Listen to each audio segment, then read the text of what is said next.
Ms. Angela Tappan, District 8. Here. Mr. Henry Doty, District B. Here.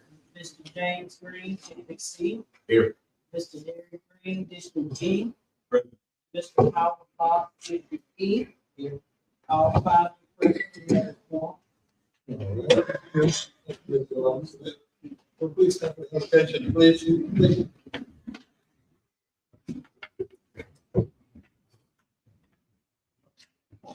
Please, Reverend John. Heavenly Father, again, we come as humble as we know how. We come, thank you for being God, and thank you for the blessings you already stored upon us. Now we ask your blessing upon this meeting. Give us the heart and the love to do things in the way that you would have us to do. These and other blessings we ask in our Son, Jesus' name we pray. Amen. Amen. And thank God. Salute, pledge. I pledge allegiance to the flag of the United States of America, to the republic which stands one nation, under God, indivisible, with liberty and justice for all.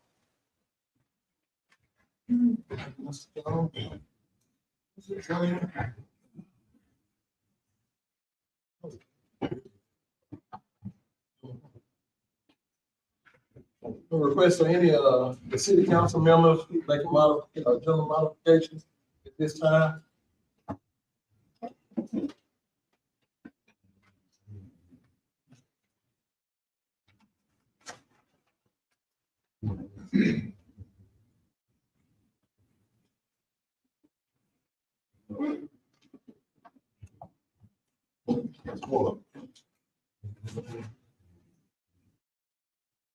I want to make a motion to add Mr. Larry Kennedy to the agenda. What purpose? So we know what.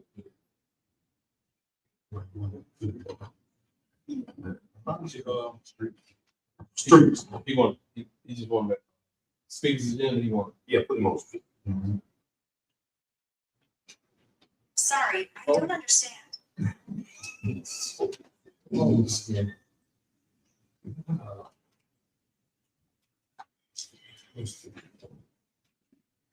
all have a motion. Yeah. I see I got a motion on that. I think. Any other comments related to adding?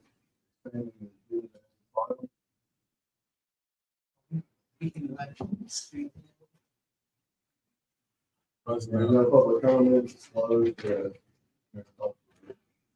I get a vote, please? all in favor? I, Any opposed? It was unanimous, it's first on the agenda. what name are we adding to the agenda? Mr. Larry. Okay. So he's just talking about the streets in general?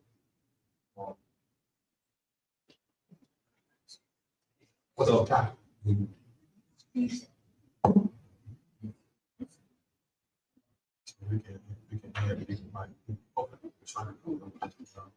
So that'd be. So that'd be 13C. 15. 30 minute agenda, but it's the speaker's agenda. I type it's gonna be for modification. So it'll be 13C. Said Larry. What's that? Kenny. 13C. 13. And these will talk about streets.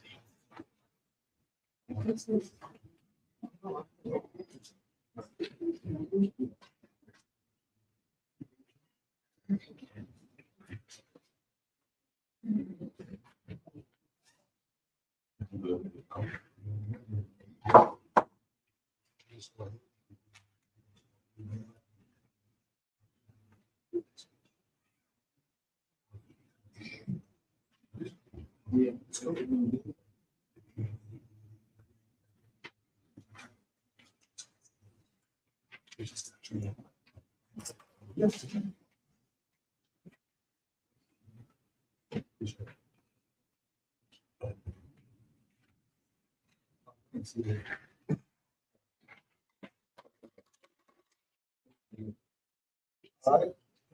Any more modification needed? we got an announcement and a recognition. Of announcement. I want to say that we are having Juneteenth Day, the 13th, which is Saturday, starting at 9 a.m. We have softball game by Slay. And I think they're trying to get a grown person game up to softball. Maybe volleyball also. We have basketball in the gym. I think basketball on the court on the outside, but you bring your grills, your fish fries, come out and enjoy the whole day. It'll be we have jumpers. Mr. Whitmore, he'll be there on the radio that morning, gospel in the beginning, and he's on out later on for the day. We're going to do Mr. Mark. Mr. Mark Alford retired 38 years with the city of Bastrop. I got a plaque. I had a plaque made from the city, for myself and city council. We'll invite him on the 15th, Monday, to the special meeting to give his plaque to him also.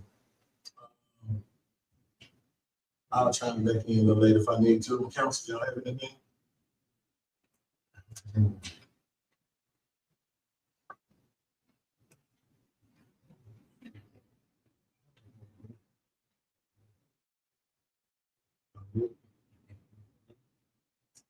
All right, 6, consent approval of previous minute, regular meeting 5/14/2026, and special meeting 5/28/2026. Mayor, if there's not any objection, we approve by consent. Move to 7, consideration of any action on reports of committee appointed of the governing body, a finance committee report. I make a recommendation that we accept the finance report. Public comment as it relates to the items on the matter of the agenda. My bad. Public comments as it relates to any matter on the agenda. I'm sorry, Mr. I get my glass in next week, so I'm sorry. We'll be real brief. I'm trying to set the tone, go through this agenda. I want to make a comment. 14A. I'm Charles Bradford, I'm sorry. In South Washington Street, South Louisiana. We come in on 14A and 15A.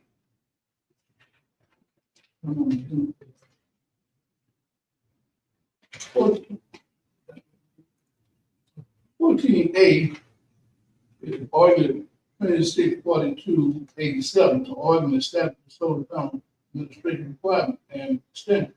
I guess I know we will take forward the solar panel issue here. I just wanted, I checked today, what effect would the judge order that he have to sign have not been signed to have an effect with us adopting this agenda tonight? I'd ask the council and the court to consider that. I mean, I read one, agree with it, 99.9 what the state required. Make one mistake, we're not selling till we are national. Something else in there. But other than that, that's what makes it the council to consider. Maybe you can talk with the attorney, they can give you some leeway on it, I know it's not a question and answer session. I'm not as attorney, but I wish the council would definitely address that issue before we adopt it. My reading of the ordinance seemed to be intact with the state ordinance. And one other question, will it have, what is the status of this current solar family issue now? I know they haven't been working out here, so I think really the weeds are growing up in the community. There have been complaints of snakes. Maybe the city, we have to monitor, once you read the ordinance, we have a responsibility to monitor those solar panels, anything in the city, especially when weeds are growing and snakes are coming, maybe you can ask the code enforcement, whoever, when the last time they've been over, what's the current status of that right now? And I appreciate that. I got 2 minutes and 33 seconds. Appreciate it, Mr. Rep. Did you want me to address the other one right now? No. 15A? Yes, Yeah, you okay, good. Okay. First, let me say that, Morehouse Management is a beautiful thing. I get people from everywhere. We both may have, may manage, those that they're great. My question, was there any cost to the city? Was there any cost to the city? Because I like to see what role the city played in it. Because in the future, we can do like Soul Food Fest, different fest, alligator, well, let's be, lead alligator fest, but we can do, more things to bring people in the city. I want to be in the committee of Morehouse Management. But I just want to know if we turn it off, there's rumors that we fix the sidewalk, pay some, first they said $50,000, then we go down, the contractor only got, I'm not sure. But maybe that's something you can ask the committee person when she come forward, because that's you all ask questions and she can get answers. But that's one thing I would like for the council to consider, that see if no cost or not, maybe this fall we can do another fest, do the fire community and support our square and uplift our city and grow. Appreciate it, Mr. Rep. Anybody else? 6. Consent approve previous minute, but it will be approved, so we'll go to 7. Consideration of any action on reports of committee appointed of the government body, finance. I make a recommendation that we approve May 2026 finance report. Yes, all in favor? Opposed?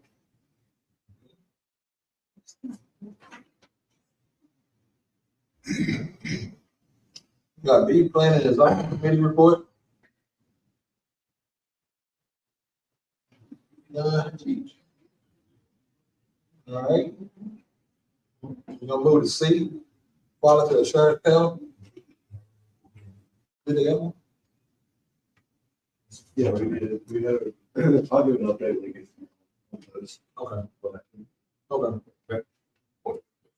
Finance zone, the ones here, I'm gonna ask him, he said he'd give it, Not planning something. not, so, oh, quality insurance, also no planning numbers here. Quality insurance, he'd give one let the record show that no one is here for planning zone. Okay. Appreciate it. All right. Make sure that's in the Finance committee. yeah. I'm trying to put it in the official minute, just right now, to make sure that's included. Yeah. On the planning and zoning, they supposed to be here every meeting. So we need somebody to show up, not just when something's going on, but we got somebody in there, they need to be here. They gonna serve, unless they say something came up. Okay, we got D, Historic District 4. See, I went to see, he said he'll speak on C already. He'll speak on C. Yeah. Y'all got me. We apologize. But it's brief, it's brief. Okay, Mr. D Green. Yeah, we met June the 2nd. At this meeting, we determined a chairperson, which would be Alice Robinson. Our next meeting will be, I think, July the 21st. She is a retired nurse. Mhm. She probably worked 40 years at Morehouse. Exactly. Yeah, so all our meetings are located inside this building. Our next meeting, we will discuss the meetings regularly, the contract, and any type of complaints that we receive. That's it. So, that's it. I'm sorry. That's it. Mr. D Green, I have a question about the panel. As far as complaints, is it like a complaint hotline? Or Yeah, that's the next meeting, we would determine designated location where people can drop off their complaints, and then we'll address them in the meeting. So we'll establish all that at the next meeting on the first, hopefully. Chief Tim is on the board as well. Okay. Chief Tim. All right, we got, anything else on the public concern family? That's it for me, man. We have D, Historic District Board, got none. We'll move on to A, reports of city official. A, city engineer report. You can Want me to get in? go ahead, man. Mr. Chairman, Pro Tem members, Mr. Smith, Mayor. The mayor reached out to, Volker, to Mr. Chad Fisher. He gave an update. Unfortunately, he was unable to be here. He was out of town on company business. So he did give a brief, report. He did indicate that he will be available Monday to come to the special meeting, as we talk about the budget, to talk about the status of those projects in any detail. I told him that councilman has the council has questions about certain projects, but there's one active sewer project which the council is aware of. The bid was approved to go out to bid, which came in significantly lower, originally proposed. Ashton Construction's contract on that project. And again, with that project, any change orders will have to be approved by DRA. But again, our matching amount is maxed at $100,000. That was at the original amount, so I'm not sure. I haven't talked to his administrator. I haven't talked to her to see exactly, are we still have to have that $100,000 match, or will it be reduced because of overall cost? So again, that $100,000 may be less of the city's portion of that particular project. It said they also applied for 2 capital outlay projects to do other sewer work. I also asked them about that LCDBG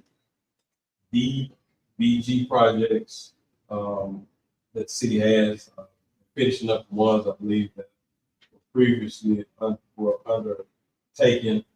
He wasn't aware of any current block grant projects. But again, he said he was going to reach out to Mr. Waxman to make sure, but he wasn't aware.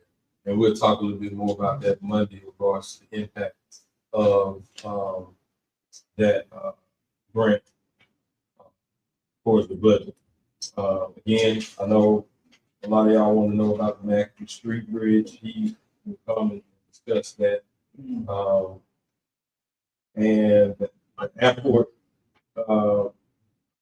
grant has been approved. Well, they're going to seek approval, council probably next month. Approve that out to be, and again, that's a project that's 90% federal funded and 10% come from the state. So again, he'll be here Monday to go more detailed specifically. I know y'all have specific questions about those. Here again, I believe the grant application period for DRA grants are open. The mayor's considering certain things, and I believe we're gonna probably try to meet with them mayor probably in the next couple of weeks to put together some proposals to see if we can get some additional funding next year. But again, he'll be here and he have more details about specifics. I know y'all. Point of information. Those dates, I mean, you gave us a bunch of projects. Did you hear the origin date? Originated? The No, a bunch. that sewer plant that was approved, I'm not sure that exact origin date on that. Yeah, he just sent he sent a like a list of stuff going on. We can get those things for you Monday. To this project. Yeah, that was probably in that packet when we when the council approved it to our bid. It was probably in there. I'm assuming I'm assuming that. Thank you, Doug. We can get that information for us. It's probably at the bottom of one of those folders, but that's something that was provided to the council when you approved the bid of that project, which again, it came in significantly lower than what was originally anticipated. I'm not speaking of one chip, one specific project. I'm talking about capital tourism. I'm talking about all of them. I need to know the original date for each project. Not just one, I'm not referring to the bridge or anything, not specific, I just want to know the original date. Of all the For All each right, project. I'll reach out So to that's Mr. what we can track, see if it's taking a long time. And I'll send an email, or the mayor will send an email to Mr. Fisher to make sure he has all that information. So is anything else specifically, that y'all want? I can communicate to Mr. Fisher to maybe provide you Monday. Yeah, I'll make sure that, I'll make a note of that, send it to him. Cause I've been fighting on that, I know Ms. Council Green talking about the bridge, we talking about all of them, but on that bridge, I've been fighting on it, and the guy that was over, he retired. So it's a new guy in charge. I know that he said he's going to come back out for bid before the council, and they'll throw it out to bid, and it'll take 30 to 45 days, and we can start the project. But he just gotta look over one more time, sign off on it, and it will be in the process by September. So he'll tell y'all about that Monday. I guess the reason I was asking about the dates, because when we appropriate something, you may appropriate this amount of money in this year, Right. and nothing goes down, everything goes up. Right. Cost always goes up. So you don't want just a project lingering for 3 or 4 years, and you allocated something this amount, then when you actually get to the project, it can double the amount. So that's what I'm saying. That's why we need to track it so we could make sure that we're on track to not just keep budgeting something, and then when you actually get to the project, you're under budget. Ms. Smith, is Mr. Booker, all the bridges or just that one bridge? We got a lot of bridges in town. I'm not sure the last time they did an inventory and inspection of those bridges, but I'm pretty sure, if not, if not, we can ask for that to be done. We got the state bridge, Mr. Carlos, Talking about state. He's talking about the all of regular it. bridges. Okay. And that may be something that we need to ask them to perform an inspection on all our bridges. We don't have one engineer on our, right? That's right, that's what they. It's just one engineer project. Yeah. I'm quite sure everybody has provided their digits. We can ask them to inspect it and give a report on that.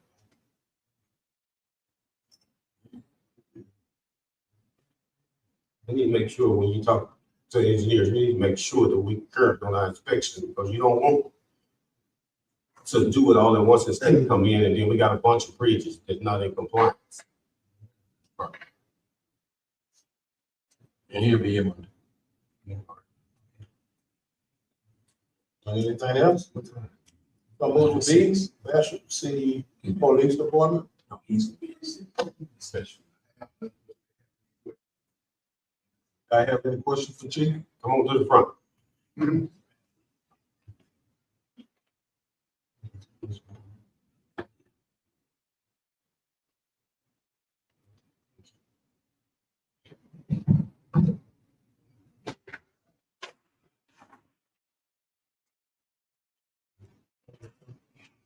You got a report for us, Green? Any good news, bad news, any news at all?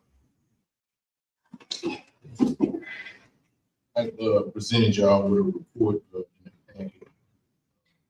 stating the amount of vacancies that we have on patrol and the amount of recruits we have at this point.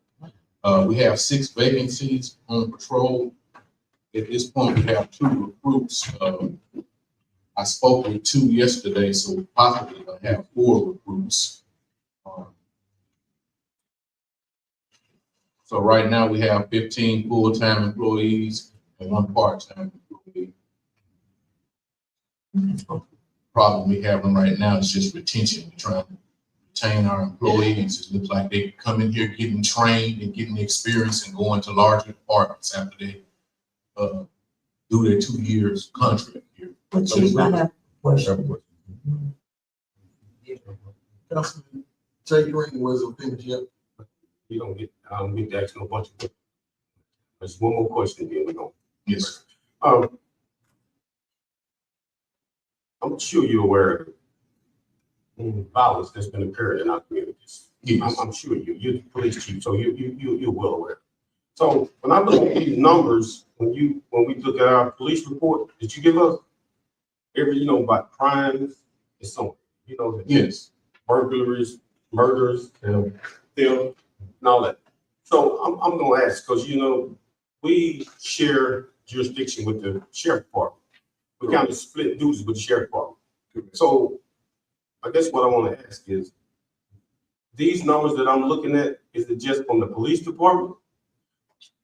Yes, sir. Those are just from the police department. And, That's not for the nights that, That's some of the what I'm- nights that the sheriff department cover. that's what I'm getting to. So it's just like one eye looking in the other eye, so this is half of it. If we're looking at these numbers, they're kind of astronomical. And this just from your police department. But the sheriff department also control the city also. Yes, sir. So if you look at their numbers and your numbers, crime is kind of out of control in our city. It's on the increase. It's on the increase. It's definitely on the increase. I'm saying, because when you look at these numbers, I think going forward, if you will, you get what the sheriff department, can we combine them so we can actually get a whole picture of what's really going on? Because this optical illusion, it's better than what it looked. Because and then you think about most of the violent crimes occur at night. How many nights have the city worked? The city, works 3 nights out of the week. The last week, we hadn't been able to do that because we had to let officers use their vacation. It's not a catch. I'm just trying to calculate it the days. So I just Right. said probably 10 days that you work nights. And I'm looking at this report. It's a lot of numbers just for 10 nights. Just think about the other 20. That's correct. I can definitely make that happen. I can get Yes, sir. a report from Sheriff Tools, combine it, or leave it separate, and then y'all be able to The see. reason I'm questioning, because we got a governor that's, they big on crime. And you got a president, whether you like him or not, they big on crime. But you got to have the data to back up if you're gonna get a grant or anything. You can't just say it. If you put it on paper and you send it down to Baton Rouge, we probably can get a grant or something, because this crime is out of control. And I think that they would do it all. I think that they would help us if we just get the data to back it up. Yes, sir. That's all I got. Everybody good? Yeah. I have a question. Chief, your report says that we have lost only one full-time employee since 2025. Is that right? That's correct. So as far as you know, everybody else is staying, nobody else is leaving? But we have one that's, turned in a resignation for the 15th. The person is left here. So we're waiting to see if the person's gonna stay or go. Okay, so that probably should be part of. Okay, so and I see you have a plan as far as restructuring the police department. Yes, ma'am. We have to do something. We have to, and I know you said you have a plan on recruiting, but what else have you done trying to recruit officers? Have you gone to colleges? I've been going on the eligibility list, calling different ones who are qualified already, who already passed the civil service exam. I reached out to different ones. I reached out to 5 different people. I didn't put the numbers on the report because they're not for sure thing. I don't like to speculate, but I should have 3 more people to add to those 2 recruits we have on there. One sent me the paperwork today. He's taking the civil service exam one day this week, and another one's taking it another day next week. We have one that's already passed the civil service exam. I'm waiting on a personnel issue to send him to be medically checked. He's a sure thing. Okay, well, that's something good you could add to your report. Yes. Those potentials, because that sounds really good. That's it. Councilman D. Green? Yeah, but yeah, Chief, how you doing? Good, sir. I got my question first. I just want to know on this board, what can we do to help youth prevent crime from increasing? Good question. Just support us. I've reached out to the state police. They're gonna be helping us on nights. So me and the sheriff got playing together until we get some more recruits on with some other personnel.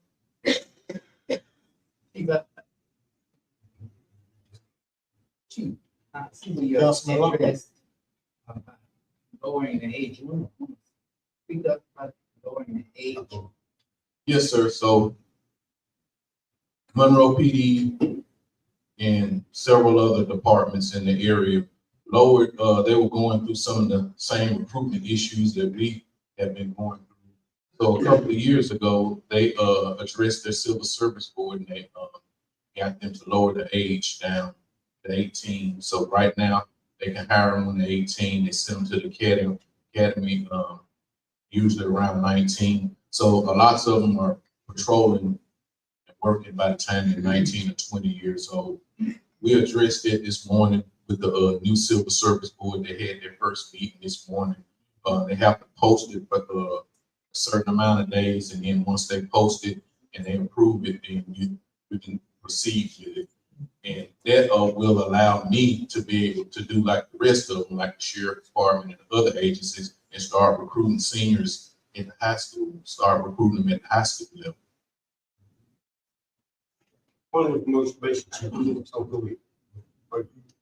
One information. You said that you posted with the civil service. You talked to the civil service. We spoke with them. It was on their agenda. And you said they're gonna do what, and then you can start. They have to post it for a certain amount of days, and after it's been publicly posted for a certain amount of days, then they can either pass it or deny it.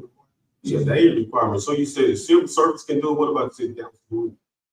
Of course, after they do whatever action they're gonna take on it, we bring it to you all to make a resolution. Okay, well, and then let's go. I just got just brief. But it starts out with the civil service board. Yes, sir. Adopted it first. Okay, I read your letter carefully that you presented to the council.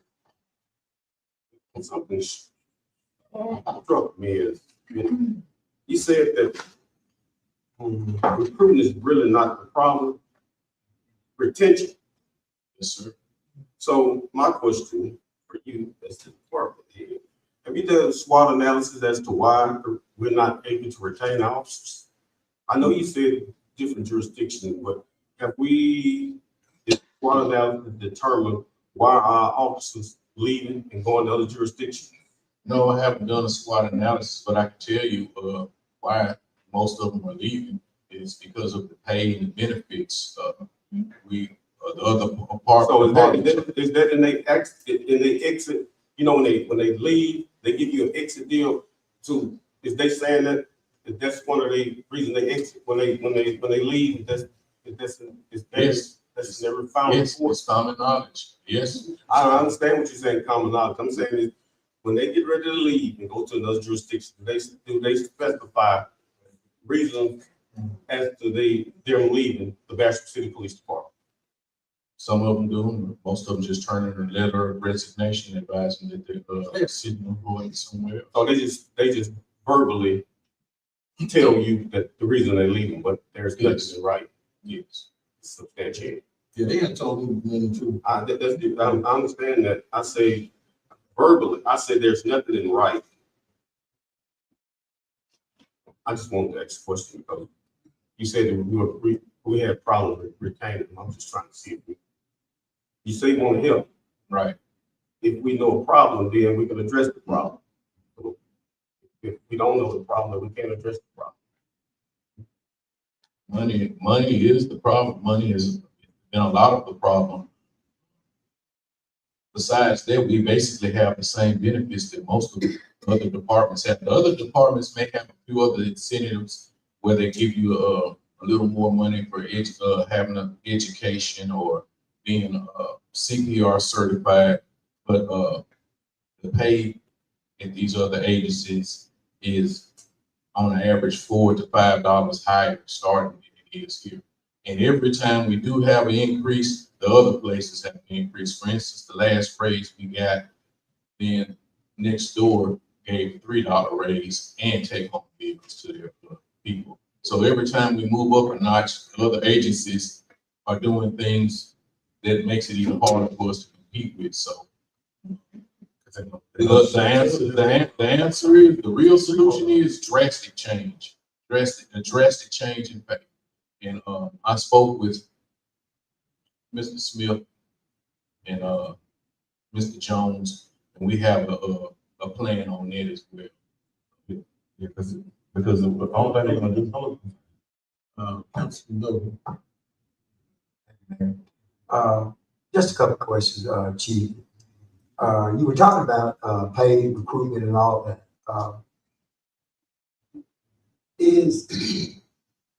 I know you mentioned something about the other jurisdictions, their pay really isn't maybe a couple of dollars.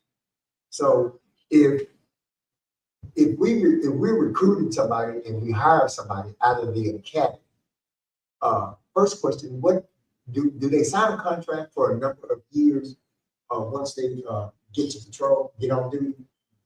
Yes, and that's usually the time that they leave, is by the time that they're close to the end of their contract. For instance, this one I was telling y'all about is 5 months left, their contract is up. Some of these other agencies are offering to buy them out of their contract, compensate them if they leave. I know Monroe did on one of ours. So how long is the contract? 2 years. 2 years. Yes, sir. If we pay for them to go to the academy, they sign a 2-year contract. Okay, so we pay for them to go to the academy. They do their 2 years. Yes. And then they leave. Well, just to me now, that seems to be a recruitment and a retention, because you probably got somebody coming in that already knows, and there probably isn't much you can do about it, but you got people coming in already with a mindset that they're going to do a couple of years. And so I know there probably isn't much we can do asking people about their mindset, but maybe there's some questions or something we can put to them, asking them about, maybe their future plans or something like that, just so we can get a mindset as well. They already have their mindset. We need to have a mindset as well too. So, but again, you really don't have to respond to that, because that's been addressed already. The age thing, lower the age thing to 18. Again, we have an issue, a crime issue and just a social issue with young people, right? And I guess it depends. Some of it is that family and social background, how people turn out, how people, you can kind of predict some of that. But if we're talking about lowering the age to 18, again, that's a young mindset. I don't care how good they were in school or what, if they come out at the top of their class in their academy, they still have a young mindset. And so with that young mindset, again, I know we're hurting for officers, but if we can avoid, because I think Hiring age, I didn't say we're gonna put them on patrol. right. But we plan on having them, if we get them hired, we have other positions that we can work them in and ease them into patrol by the time they're 19. Now, you do have 19-year-olds and 20-year-olds working for Monroe PD right now, in Shreveport PD and everywhere else that are patrolling. But when they're 18, we can't put them on the road. I understand all of that. But again, what I'm talking about is mindset. Again, we're talking about young people, 18, 19, 20, 21, 22, all of those ages to fit that mindset. Right. So again, not to deter anything, but again, I just want us to keep that in mind when we're bringing people on board. And you're absolutely correct. I mean, is it the ideal thing to me? No, it isn't, but that's the way times have gotten now, because our rest of the agencies, in order to compete with them, that's what they did. So, how are we going to compete with them if we don't do similar things? And another thing is, when I go to these chief conferences, we have classes on seminars on retention and things of this sort. the last conference I went to, we had a chief and the mayor to give us a conference about recruiting and retention. Police recruiting is not like it used to be. You don't have the same caliber or people with the same mindset from the previous times. You have a generation that they have different values. They're not, some of them don't look down the road 10 to 15 years or 20 years. A lot of them are wanting instant gratification. So you have to adjust yourself with the time. And one of the main things this person that was giving us the lecture is, he said, you have to put it in your mind when you start recruiting these people that you're probably not going to be able to keep them no more than 3 to 4 years, because all of these departments in the whole state, they have high turnover rates. The ones who have employees that actually stick and stay with them will be a state level employment people of that sort, with the smaller departments and the other municipalities, but they all have the same problem, turnover rates. They lose their officers to larger agencies. I kind of want to disagree with the age. I think it's all about character, that person, because you can get a 18, 19-year-old mindset way mature than a 40 or 50-year-old. I also think this has something to do with the person, not the age so much. Right, and like I said, I'm sorry. Because a 19-year-old have to go through the same process as a 30-year-old, right? Yeah. 6 months, they'll do 6 months, and then. And I might be a little biased, I'm probably the youngest one on the board, so. Yeah. So it's a process. I mean, we send them to see they have to have a psychological test and everything. We don't just, they still have to go through the same thing that anyone else would have to go through to qualify to become an officer. Point of information, Chief. Well, is it gonna adverse insurance? Are we gonna pay a higher insurance rate when you drop the age? Not that I know of. I can get with our attorneys and have them check with travelers, but I don't think so. I don't think there's no indication that it will. The point of information for Attorney Jones, because he represents Sturgeon also. You said increased salary is the big driver, because we've lost several officers to Sturgeon. What is their start pay? I'm not totally aware of what it is, but usually it runs somewhere around 45 to 50 for full time. How much? 45 to 50. That's your total package. That would be insurance. Mr. Jones, Attorney Jones. I'm talking about just the base pay, because if I calculate up the starting salary for here, it'd be about 35. I'm talking about take home. I'm just talking about hourly pay. I'm not talking about the totality of the compensation package. I'm just talking about what do they make an hour? They don't pay them by hour. They pay them salary. Well, what do they make a month? You the attorney. No, but I'm not the attorney for the Sterling Police Department. I only know when they come before us and they has his own budget.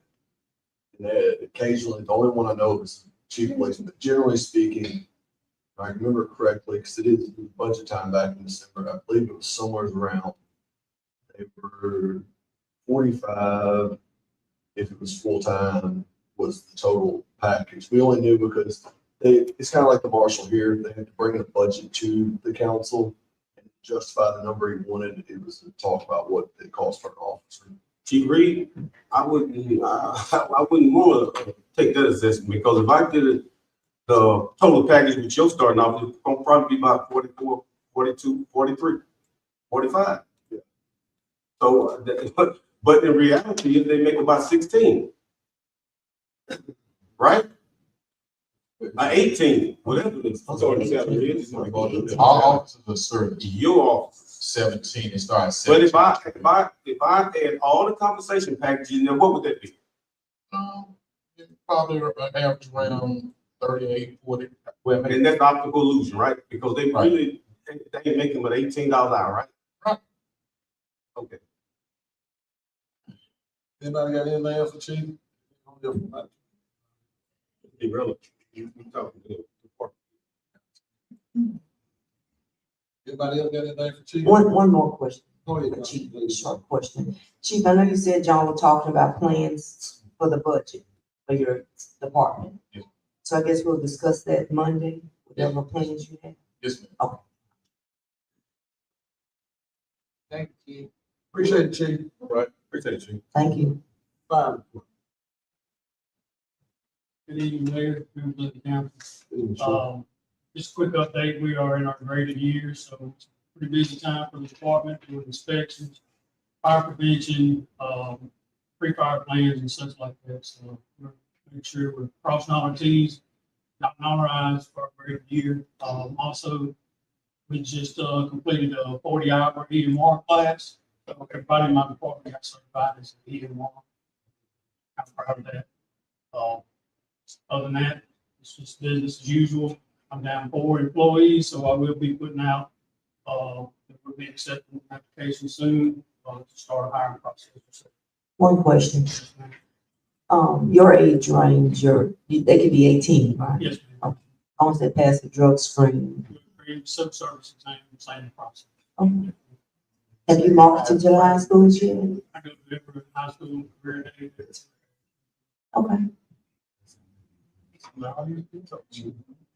Anybody else for Chief, Williams, Councilman? That's what Thank you, Chief. appreciate it. Code enforcement. How y'all doing? All right. I have a question. Good. We turned into properties. What's the status of that? We started the process and we probably my secretary, she was out this week, so I'm unaware of anything, if anything came back yet. But once they come back, we'll go to the next process. Now, what if the properties are, if we can only do those properties if they're adjudicated, right? If they're not, then how does that process work? What process? Just like the private, like the one I gave you on Country Club. Okay. Is it adjudicated? Has it been adjudicated? So it's a private property. So how would that process work, being a private property? Okay, so Mr. Jones, he said you have to answer that question. The list of properties, he asked us for a list of properties, and we gave a list of properties. But some of the properties are adjudicated, but some are private properties that has not been adjudicated yet, so. How does that work? Private properties and adjudicated properties are the same. It just goes to the home, it goes to whoever the owner, the property is assessed. Whatever happens, we send notice to whoever the listed owner is on the tax rolls. Adjudicated can just mean that this might go to somebody who bought the property taxes, but it goes there. It's still charged to the property. If it were to be sold or something like that, it by us, by the adjudicated property company that we put in place, or it's sold by the ultimate owner of the property, that tax lien has to pay. That's what I need to know, it does not change. It doesn't change time. This sometimes means that a person who invested in a tax sale gets a notice that says, I've never been up there, I don't have it. We get that call all the time. Councilman. Yeah, I forgot to ask Chief Williams, but I asked like for District D, what can I understand that you oversee all our districts. What can I do as District D to help you do your job efficiently in my district? Like, do I need to give you reports about, would they help? Keep you from around? Keep it up. Our communication is there. You know, I need something, I call you, you need something, you call me. Our communication is there, so there's nothing wrong with it. We just keep going strong. That's what I need. Let me know. Because it's like I said, it's a lot of problems that I can't see. Yeah. Can't see all the back. Like I said, everything that I do is a process. I try not to overload myself because when you overload yourself, you get behind. So I kind of keep a certain number in my head as far as week or how many I'm gonna do, because I have daily calls, I have daily complaints. If I go out and I do something on my own, I'm gonna overload myself, and then some gonna get pushed back. Whether the complaints or whatever, I'm gonna go out and do something. So I gotta keep myself available for the public. You know, I gotta keep myself, when they call me, hey, I need you to come out, I'm gonna go out. You know, plus I deal with zones, so I gotta still come to the office, deal with it. Maybe my next question is put point of information for you, Debbie. Like, so you know how we have some of those properties in our district that's adjudicated, and then some of our constituents want the city to touch or do something with it. So at that moment, are we still, if we do so, do we add a fee to the tax roll? Correct. We still add the adjudicated property, we still add it to tax roll. Okay. Because ultimately, whether it's sold as adjudicated property or the homeowners, the landowner sells it, it has to be paid back. It's added on top of the price, whatever it is. So if they would reach out to the company that we have that's doing, you put together the CEP, that'd be on top of whatever the minimum bid would be, is they have to pay. Point of information, Mr. J. Green? point of information. This month, I'm in it, well, you've been in it, we've been in it 9 months, 10 months, 11 months, about almost a year. Just say last couple months, last few months, just last 2 months. Make it easier. How many citations have you written and how many citations have been enforced? Zero. Zero. You wrote 0 citations? Okay. Let me rephrase this. Okay. Yep. I don't understand. Y'all talking about environmental court? I don't write citations in environmental court. Once they go to environmental court, once I, go out, do the claim, get them in environmental court, Let me back up. get to here. Let me back up. Let me back up. How many complaints have you written? Okay. Like, in the last 2 months.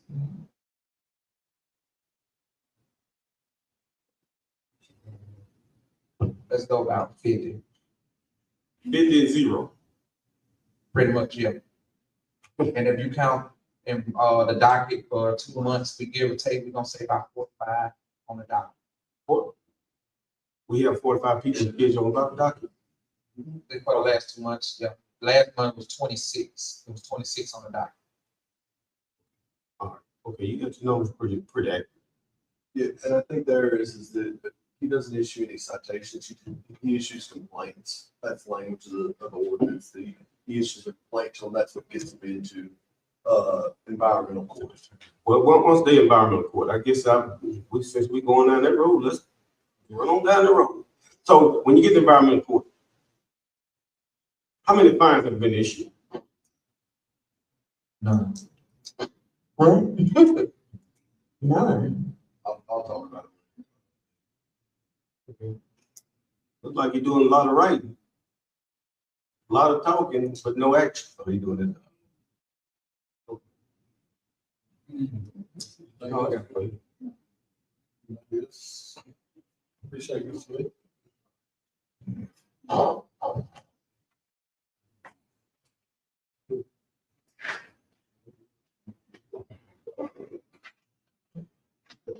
Now we're gonna go to, BD Public Works, hiring, we're gonna add that to Mayor Mayo, we want to F, City Clerk.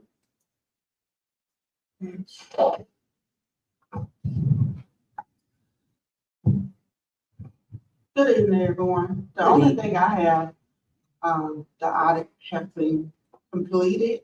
Jeff would like to meet with you all one day next week, and he will be available Tuesday or Wednesday. And once he make a schedule, to meet with you all, he will submit the audit for 2025. That individually? Yes.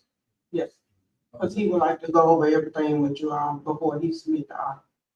So, point of information, this pertaining to the mayor, or Mr. Smith, or Mr. Jones, dealing with the audit finding. So when they do an audit, they get fined. And then we corrective action plan. So if he gonna submit it, a corrective action plan have been implemented. So without the input of the council.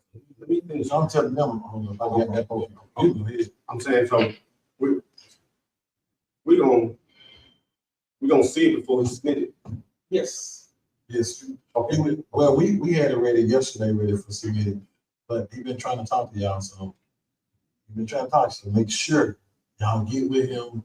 Hold up. For the record, nobody has contacted me. Yeah. So let's be for the record. So he has not tried to get in touch with me. No, This is my he first time here.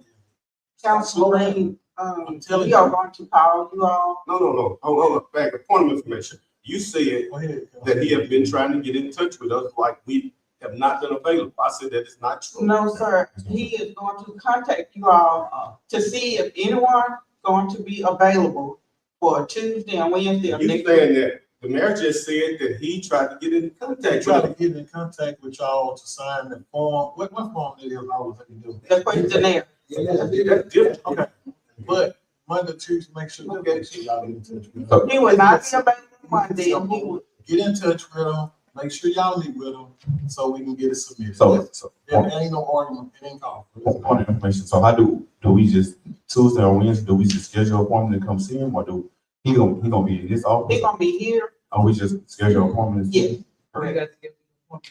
I will call you all to see what time you'll be available to come up here and see him, but he is planning on being here all day Tuesday and Wednesday to make sure he talked to each one of you all before he submitted. And he wanna go over everything, all the questions, correct the action, everything.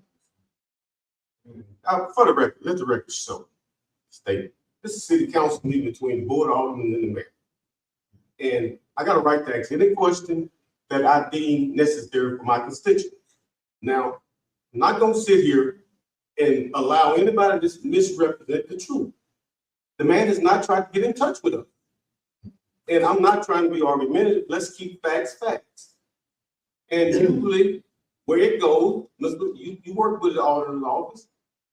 You do a corrective action plan. That's what's been happening in the last administration. They submitted a corrective action plan without the council input, and therefore it was a big blow up towards the end. That's why we didn't pass the budget. So what I'm saying is, it's important that we be a part of the corrective action plan. That's what I'm asking. Are we gonna see it before we submit? There's no argument. It's a debate. It's a city council meeting. Do anybody ever watch the government, the House of Representatives? We nice compared to those people. I mean, I have to be, but I represent my district and they want to know, and I got to answer. So Mayor, you my friend, hey, business is business, and I'm not being disrespectful, but don't come and say that the man told us something he didn't tell us. That was a false statement. He said it 30 times, we got it. We don't say it. Well, I hope you get it. All right. Let's go. Yeah, I don't have any more Anybody questions. else? Anything else? City attorney. Right. So kind of update from last meeting, regular meeting I was not at because vacation planned. That said, to bring us up to speed, we have the solar farm litigation that has been resolved at this point. So what the current status is everything that we asked for in our countersuit, we were granted. They are currently at the status where there is an injunction in place, or a preliminary injunction in place that stops them from doing any work at that site. Both sites. Both sites, that's the Sassafras site and also down at Collier's Lane. They are prohibited from doing any work there. The ultimate end result is that kind of as we determined as it went down, they were going to build solar panels and then figure out which caused a big, huge issue when they called our building inspector because they indicated they were just doing solar panels. So they are prohibited from doing any work as a solar farm down there. That's the route they elect to go until they come before the city council, the planning and zoning city council, to get a zoning permit to do that. They are not zoned to do that. If they wish to continue in do anything they can that that property is zoned for, which is heavy industrial, but use as a power plant solar panels. So like, let's say you had a gas, you use solar panels instead of energy, like the electrical. Then they have to go before the building inspector and meet all the building codes, submit their engineered plans, everything they're doing, and get an actual building permit issued to do that, of which they would have to have approval. So they are restrained from doing any activity on those sites until they receive the proper permits and authority to do anything at that site. So your approval as to a solar energy plant is the same as if you're going to put solar panels on your house. It's not that you're changing the use of the land, it's the fact that you're using solar power to do it. They would have to get those plans and engineer at that time if the building inspector realizes that they're not doing something that is within the code. And he notifies us and says, look, they submitted plans, they're gonna be trying to do something that isn't allowed within that zone. But it's no different, just as the high school or anybody else who put solar panels on the property, some of the residential place, put solar panels on the property. Currently, as it sits right now, you're allowed to put solar panels to power your facility. If you put solar panels on your property, to put that back into the grid, okay, to sell it back, that makes you a solar farm. You have to have a zoning permit. They're not zoned for that. So the whole issue that was discovered throughout the court process was they hadn't decided what they were going to do. They were going to build the solar panels, then figure it out. Solar farms are not regulated by building. When they called down there, they told the building inspector that they were just doing a solar farm. As he sat there and heard them that day in court testify, he realized they're not doing a solar farm, they're doing what's called a solar energy plant. He had no knowledge of that because they had used the term solar farm. They had told him they were only doing solar panels. That's where it became obvious to us, the judge and everybody, that they didn't have permits to do either one of those things. So they had to follow our code of ordinances regarding either one of those, which would require approval one way or another. So they're prohibited from doing it. They do have to, and I have informed the administration, the order does not subject them to not being able to keep the property up subject to the code regulations. And they need to, Mr. Thornton is aware, and we discussed it last week, that they need to be notified that they need to keep their property within our beautification ordinances because the grass is very tall and you can pull it out here and see it and things that's outside of it. So we had a total win. They were stopped both ways and they're enjoined. Are you just giving an update or are you talking about ordinance 26-4287? It's going to bleed into there whenever I talk about that. I was giving an update on the litigation. I didn't know where to ask my questions now. Yeah, I probably will. Okay. But it just kind of bleeds in there. So I was bringing the status for the court cases. So that's where it sits. We won on both sides of it. They're enjoined from going both ways. As it relates to our environmental court, we had, as you heard Ms. Thornton say, a numerous amount of cases. Large portion of those cases that are being put to environmental court are what we call rental properties. People who companies own them, they rent them, they're out of compliance. They're not dilapidated to the point that they'd be a dangerous building, but they're out of compliance.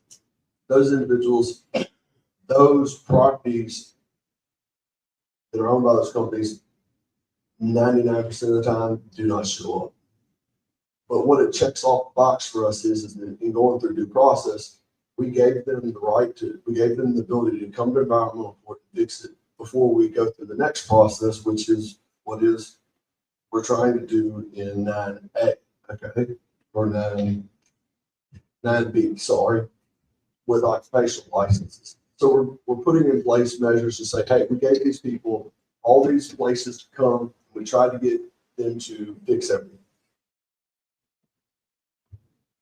As far as people who have come, every person who has appeared, which I will say as it's grown over the last 3 months, the people who have showed up there are all had drastic improvements between the time they were cited and the time they showed up in court, which is often about 20 days. To the extent that we had an individual who they bought a roll-off dumpster and put it out there, and they've had 3 loads of it go. And so those properties, it's actually been a really great thing to see that people are starting to participate in doing what they need to do, clean these properties up. We haven't had anybody go past a second court setting that hasn't had their property cleaned to the extent that it was completely remedied. You said occupation right. What are you gonna do? Councilman, well, I'll deal with that down in 9B, is on the agenda. To explain more, I don't want to get out of the scope of it, just kind of get up forward. So we've had great of the people participate. So yes, there is a slew of people. I've been asked by people, why are these rental companies coming in here? Nobody shows up, nothing's happening. I'm just going through an extra step to do process. So when we do take the step to do anything more significant, I can say if we were ever get to court, Your Honor, we gave all these opportunities to fix this. They didn't. And that's why we took the action. Right. So also too, you said that once you get down to you will speak about when code enforcement write the complaint, why they not find the environmental court? Because the ultimate goal of environmental court, one is the amount of people who we've gone through first are very plaguing problems of known people that we've had issues with. We want to get them scratched off the list where we gave them the ability to come there and they didn't come. The amount of personal people who have showed up and been there, of all just what we call personal owner occupants, okay? Owner occupant people, they've showed up the last 3 months and had their properties cleaned. So then they take the complaint off. Yeah, take the complaint off. If we didn't have to do it, we sent them a notice, we got it done. They fall out of compliance, we have a history of it. You fall out of compliance again. So the goal is to get people to comply and do it so we don't. At what stage do a fine is presented? You know, fines, I haven't moved for a fine on anybody who showed up, took efforts to clean it up before court in those 20 days and had it cleaned up, fully cleaned and remedied, of which has been 2 people had to have the next court day and have it remedied. Because the reason I asked because the Lowry building probably been like an eyesore in pretty much all our districts. So nobody's ever showed up on court on that. So even in that incident, so if no one show up, that means no complaint is answered, fine. So what do we gave them access to have that due process right there? And when we gave them access to that due process, they never showed up and appeared and agreed to participate. That marked off the box for us to take significant other action, which is what I'll discuss when we get down to 9B. I'm giving them the opportunity to come here and speak and to be able to present themselves. And we had a person who showed up, an owner occupant who showed up and said, look, I don't know where to get started with this. Mr. Thornton found the resources for them to help to get it cleaned up. So public participation in owner occupant properties has been unmatched, almost 100%. So do you present this to the environment court? Yes, we present them in environmental. If you're open court, it's at 9 o'clock in the morning. We have a group of regular people who do come and observe it. And you're starting to see how the owner occupant participation, landlord properties, almost zero. I think we've had 2 companies show up, mortgage back, or mortgage companies that have bought the houses in foreclosure sales. About 75% of the time, they've went out and hired a management company to get it cleaned up and monitored. But another 25% of the time, they don't do anything. They don't show up here. Nobody shows up on behalf of the So there's no way we can put an ordinance together. I mean, but at that moment. So what we do from that point forward, we proceed with it to go ahead, take care of the work, and they never get to come back here. Because a lot of the times, some of these companies come be from out of state. I'm assuming that they purchase some of these from a tax sale or whatever the case may be. So if they purchase these properties and don't do nothing with them. Yeah. So what we do is when the notice is given, it's a dual notice. It says that you have to come to environmental court, and then also within 10, if you don't do anything within 10 days, we can do it ourselves. Okay, so we give a dual notice that says come to environmental court, and it also says we can take the action ourselves. So when we they say, don't appear in environmental court, we mark them off the list, they never get to come here. so when we say do it ourselves, we take care of the property or we take the property. We can go ahead and do the cleanup efforts. We can bill to their taxes without having through the environmental court.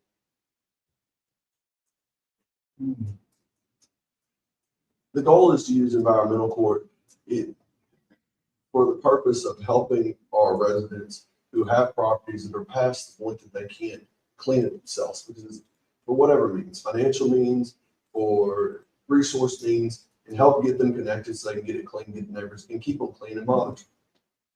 The people who don't want to come there, don't want to participate, we can go clean their property without having to have them come to environmental court, put it on their taxes, proceed that way, and also hopefully proceed with dealing with revoking occupational license. So then, how do that work? Because it's been instances where I have ran across properties that have been adjudicated and the city have cleaned it up, but I don't see, even when somebody acquired that property, they acquiring the past tax on it.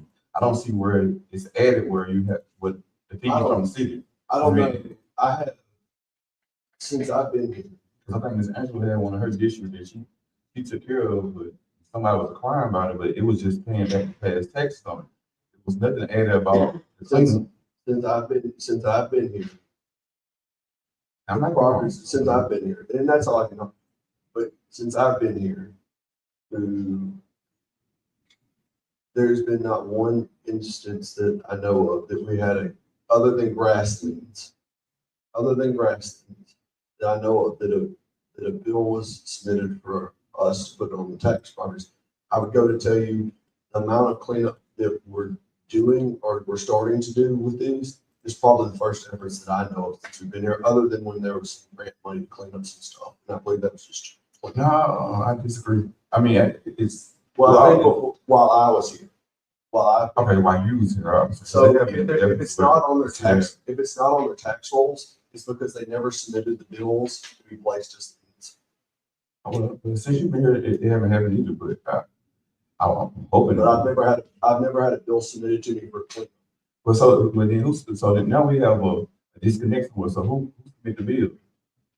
All you do is get a itemized list of the amounts that were work that the city had to pay, and you send it to the owner, the listed owners on the tax rolls, and that's it. I've never received an item. I say I'm unaware of anything that we've cleaned up, other than that we finished the job, other than grasslands. What I'm asking, so the city cleaned up adjudicated property, right? So who submit you the bill? The city? Yes, the city submits the time for the amount of employees that worked it and what the charge is. They keep a log of what the charge, how many hours worked, how many employees worked it, and we put that down as the cost. I'm unaware of that ever occurring that we went out and cleaned up somebody's stuff. Now I know that we have grasslands where they cut the yards. I know they have been doing those. Those boys went outside and made somebody, it was done down just in the staff down in the administration office. Other than grasslands, I'm unaware of any liens where they clean trash off somebody's property or something like that, where I'm unaware that they've done it, other than the time that we had grant money one time, maybe a year and a half ago, and they did it. But I think part of that grant money was that you weren't going to charge it back because it's one time use grant money. But other than that, I've never known of an effort to clean it other than the efforts for taking. And I will say one thing. This is a story that came up Tuesday. It's short. We had an individual in there, and Mr. Thornton and the mayor had gone to a piece of property that had what looked like an encampment on it. They went out there. They actually together were trying to figure out how to tackle the problem. They found an individual living on that property, been living there for 9 months. Contacted the police department. They came down there. He was cited for trespass, legal dumping, and resisting because he gave a false name.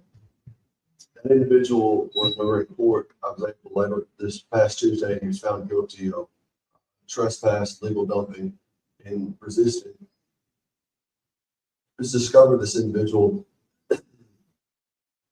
was actually wanted out of Arkansas for 2 very violent crimes, and he was hiding out from. But the efforts of the mayor and the code enforcement to go out there and just go through those properties and find property like that, knew that somebody didn't live there. We were able to get somebody out of this community that was living here who had a warrant for false imprisonment and of a family member and aggravated assault on Arkansas. So it's one of those stories that there's probably gonna be more like that, but we had somebody living here on the property for 9 months.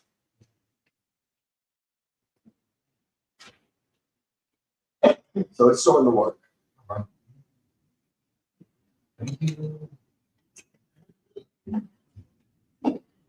Policy good. Okay, Mr. Chairman, Madam Pro Tem members, I'm very brief. Budget B, it's set for Monday. For all 3 budgets, those hearings begin at 5 o'clock, followed by the sales tax meeting at 5:30, and a special call meeting for the initial consideration of all 3 budgets. We have copies of the proposed budget. I'm preparing some amendments to the sales tax budget that I will ask the council to consider. We'll talk more about that during the public hearings and the consideration phase. But I answered, I think, a lot of your questions on the finance meeting, so I don't want to repeat myself. The main thing the public needs to know is that the hearing scheduled for Monday has been available for public inspection since June 1st. So we'll take that up in due course. And again, council, you have a deadline of June 30th finalize the adoption of these budgets. But so if you have any questions between now and then, go ahead and stay calm. With no more, I can really talk with I did Wednesday. Anybody else? Who's our special advisor, Mr.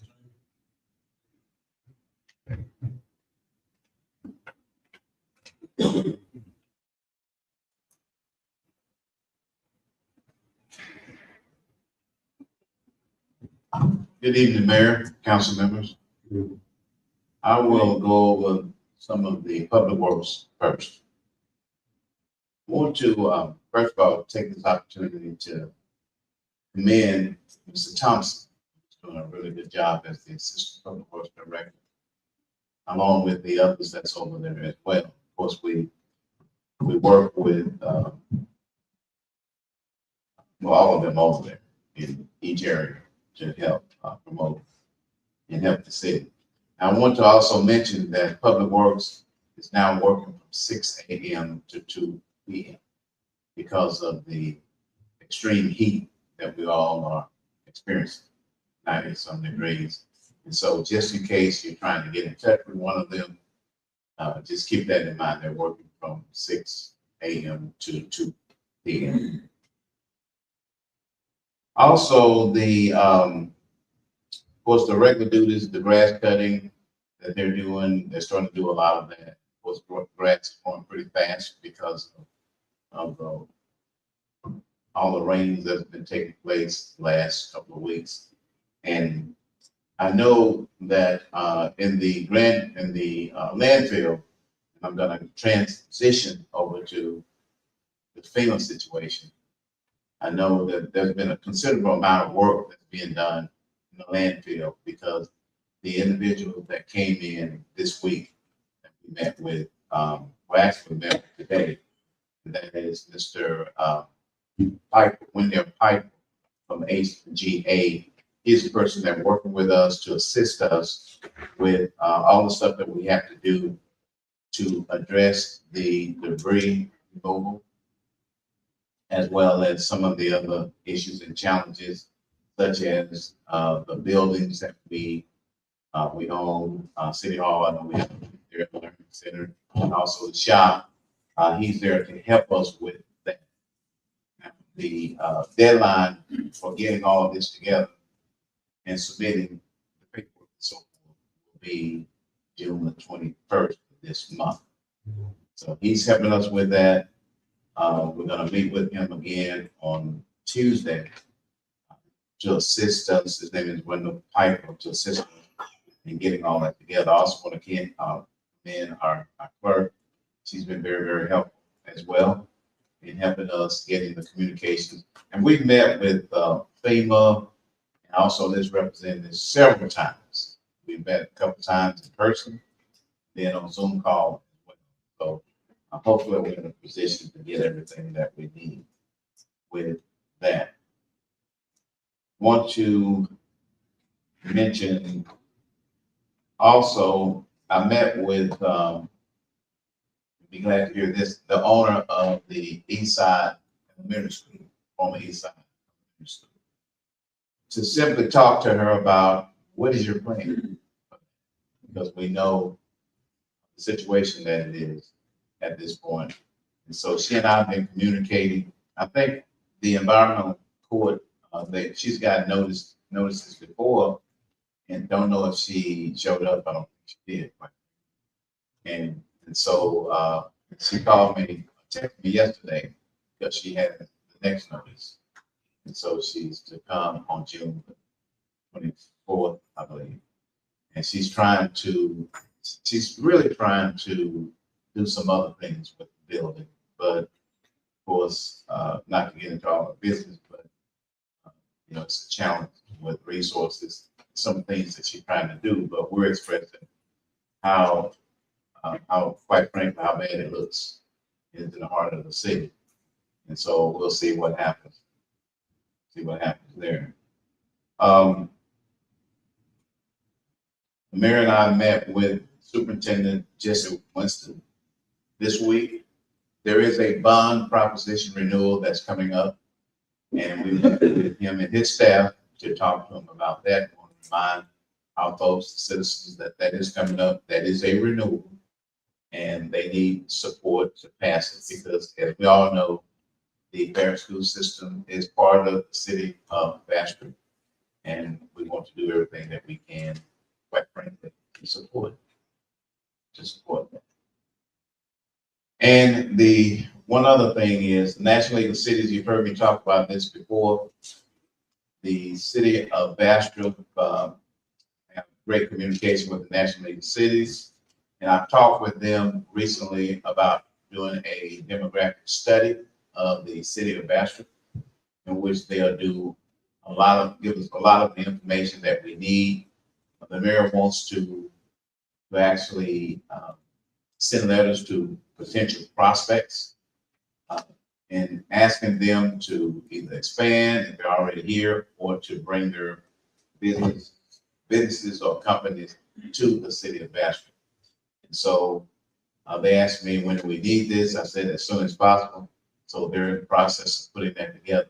Once we get that, when the mayor wants to go after any potential prospect, he can include all that information. That's pretty much what they do anyway. So we'll have that right at the end. And I believe, okay, I did mention that 6/21, June 21st is the deadline for a lot of the information on the debris removal. But to get everything in, the paperwork, everything included, that deadline is an additional 30 days, so it's July 31st. So we're working towards June 21st, then we're working towards July 21st to have every single thing in. Okay. That's all I have. Any questions? Yeah, so with the debris, Ms. Mel, are we still picking up debris on the side of the road or this? Mr. Thompson indicated that we have 4 sites. What he's doing, he's keeping up with a lot of it. There are 4 other sites to pick up, or 4 other addresses to pick up. And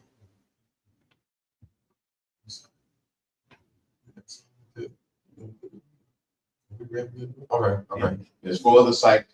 Again, there's storm related.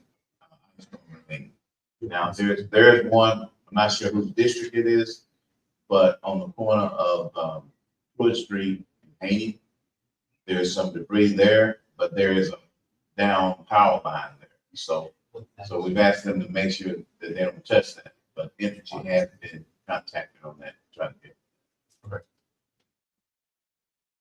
Yeah, I think I just have maybe 1 or 2, I'll call you, bro. Okay. It's definitely ice related. And the last thing I want to mention is that I receive calls from the public, department heads, employees, just on different things that they want. Questions that they have. Glad to do the best to answer, and I go out on site too to look at things, and sometimes I have conversations with our code enforcement too about different things, and we work on some other things too. There are people from the outside that express that they're wanting to help that type of thing, but I'm not sure it's. Any other questions? We need to contact you to pick up. Well, concerning the ice storm, you can contact Mr. Thompson or me, because usually what happens, I'm usually on that line too. Once if someone can't be contacted, I usually get a call. I get a call a lot from, and it's ones that call me and we talk about whatever issue that's. And I always assume that since I'm acting as the public works director at this point, so we just try to make sure that it's done. Even when, say, Mr. Thorne is contacted, some people know me, know that I'm here. They'll contact me. I contact them. I go out, Mary and I've gone out. Look at different properties. So you can always contact me on whatever. So I'm kind of a catch-all guy anyway. Councilman J. Green? Point of information. Yes, sir. You spoke about East Side School. Yes. And the owner is Miss McAbunky. That's your first time meeting her? That was my first time meeting her. And all the stuff they gave you a big layout, nice and pretty, sounding great, right? Well, actually, she didn't. She just kind of wanted to know where are we with everything. Well, we at the end. It's been about 8-10 years. So all the planning, all the talk about, we gave her, when I was code enforcement 2 years ago, told her to do something to the roof. She didn't even put a shingle on. So we've been over there, everybody, we had a wit's end. That is a bad sore for the city. And everything we've tried has been to no avail. It's just, they come to court and just thumb nose at the city. So whatever plan she had, she should have had that 5 years ago. Because talking is over with. We asked the attorney to do his job and make a way for that building to disappear. Yeah, I was surprised when you say you talked to her, because I thought we was at the point of condemning. It's already condemned. It's already condemned. Okay. I just happened to see her. Okay. You know, because as you know, I have been here for 10 years. I saw her at an establishment, and she knew that I worked for the city of Bastrop. So she asked to meet when I shared that with the mayor. I said, okay, so I did. We didn't ask you a question because when I was code enforcement, and she talked to me, and somebody asked me the same question. Mr. Green, this your first time meeting? I said, yes. And they just started smiling. I said, okay, you'll find Fine. You'll find out. Okay. Any other questions? Thank you. Unfinished business. Action on articles and resolution introduced in previous meeting. Let's go with A, approve ordinance 26-4284.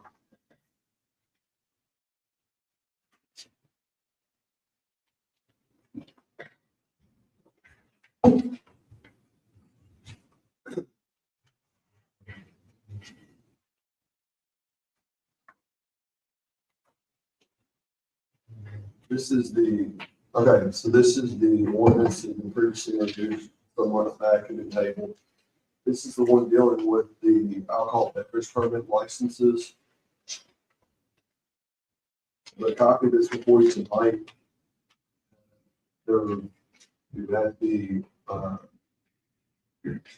this is an amendment to the original one that was submitted. It takes out in the paragraph where there was concern about the mayor being up there as the governing body and the mayor.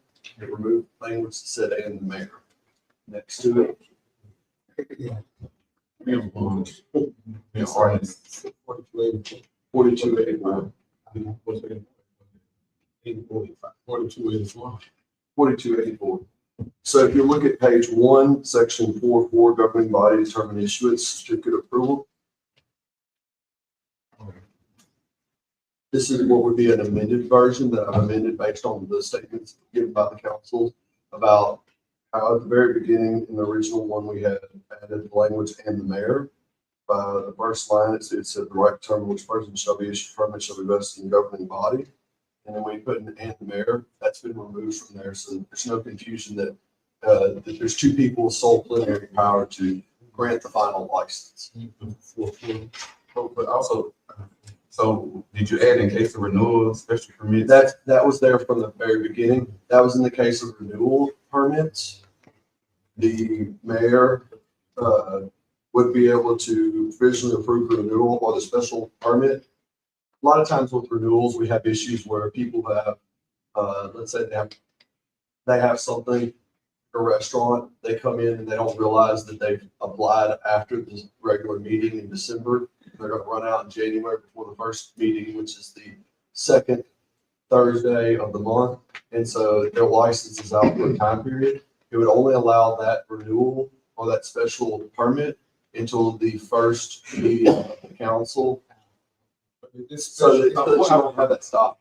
It's just for this alcohol, nothing else. That's just alcohol. On that special use permit, Yes. special permit, we need to be more specific. Because we don't want to get outside of the scope. It just, well, it just says special permit. Okay. It just says special permit. It only applies to this chapter, this body that is here. I know, but we say something, council come and go, we need to be more specific. I see what you say, special permit, and we all can understand. I see what you're saying, but It's defined, if we were to have the full body of the alcohol ordinance here, special permit is a defined category. That's why. Yeah, I get where you're headed there. we don't want no more We problems. don't want to, no, 100%. This comports with what y'all were talking about, that, hey, we want to make sure that in the top, that the ultimate final authority on everything is with the governing body, which has always existed, which is the city council. But in the case of where you have renewals or you have special permits that can happen quickly or they apply late, which is a frequent occurrence, where I've had some special meetings before. This allows the mayor, as long as it comports with the law, just as the chief of police gets up here and says, I did everything the law requires, that the code of ordinance says, and I'm telling you that they're good to be approved. He would have to do that same procedure, and then the mayor could sign off on the renewal or thing until it comes to the city council, who ultimately can make a different decision, say, no, we don't want to do that. Because the mayor, he mumbling in my ear, he was like that special permit, he want to make sure that we all on the same page and he don't want to get drawn and sucked down any rabbit hole. So we want clear understanding. After litigating for the last 3 months. For litigating for the last 3 months, I can tell you right now, there's no way there's no conceivable way that'd be interpreted. You can't apply specific alcohol ordinance anywhere. You can't do that. That's a regular flag. But there's no way somebody gonna come with Well, alcohol. we thought that with the other stuff too, right? But what happened? No. That's true. Like, I can't stop anybody from filing a suit. I can definitely tell you there's. Don't never say never. Yeah. If somebody, your interpretation may not be their interpretation. That's when we need to spell that. I'll catch it just like this. Competent court of jurisdiction would not ever find that was applicable. But if you want to make, No, we are let the record. Councilman Doty? Trust me. I was through that here. Within 9 minutes. In the case of renewals and special permit, right? Has there been an issue, with any of this, to make, for us to, Correct, there has. This is something that can we be specific? correct. We've had instances where people, let's break it into two categories. The renewals, we have some established business that didn't realize that they had not applied for their alcohol license. It's past our December meeting, and they're down here, and there is the second Thursday of the month is our regular meeting.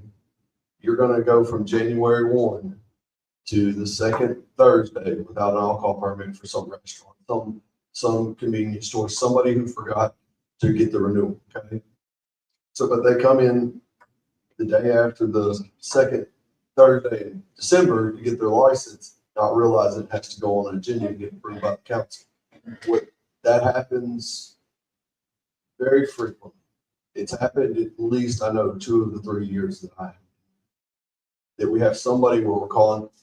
This last couple times, I will tell you what saved us. We had this last year, we had the meetings dealing with budgets, dealing with items that had to go on the agenda that had to be passed in January 1.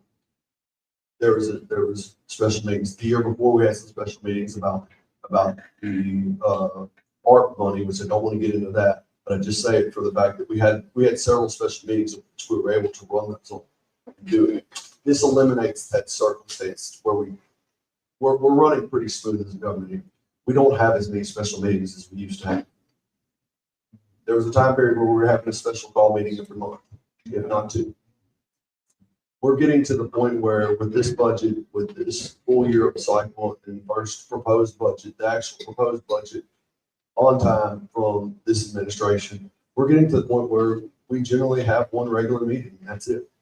And so with that anticipation, that's an issue that we run into. The other part of it is the special permits.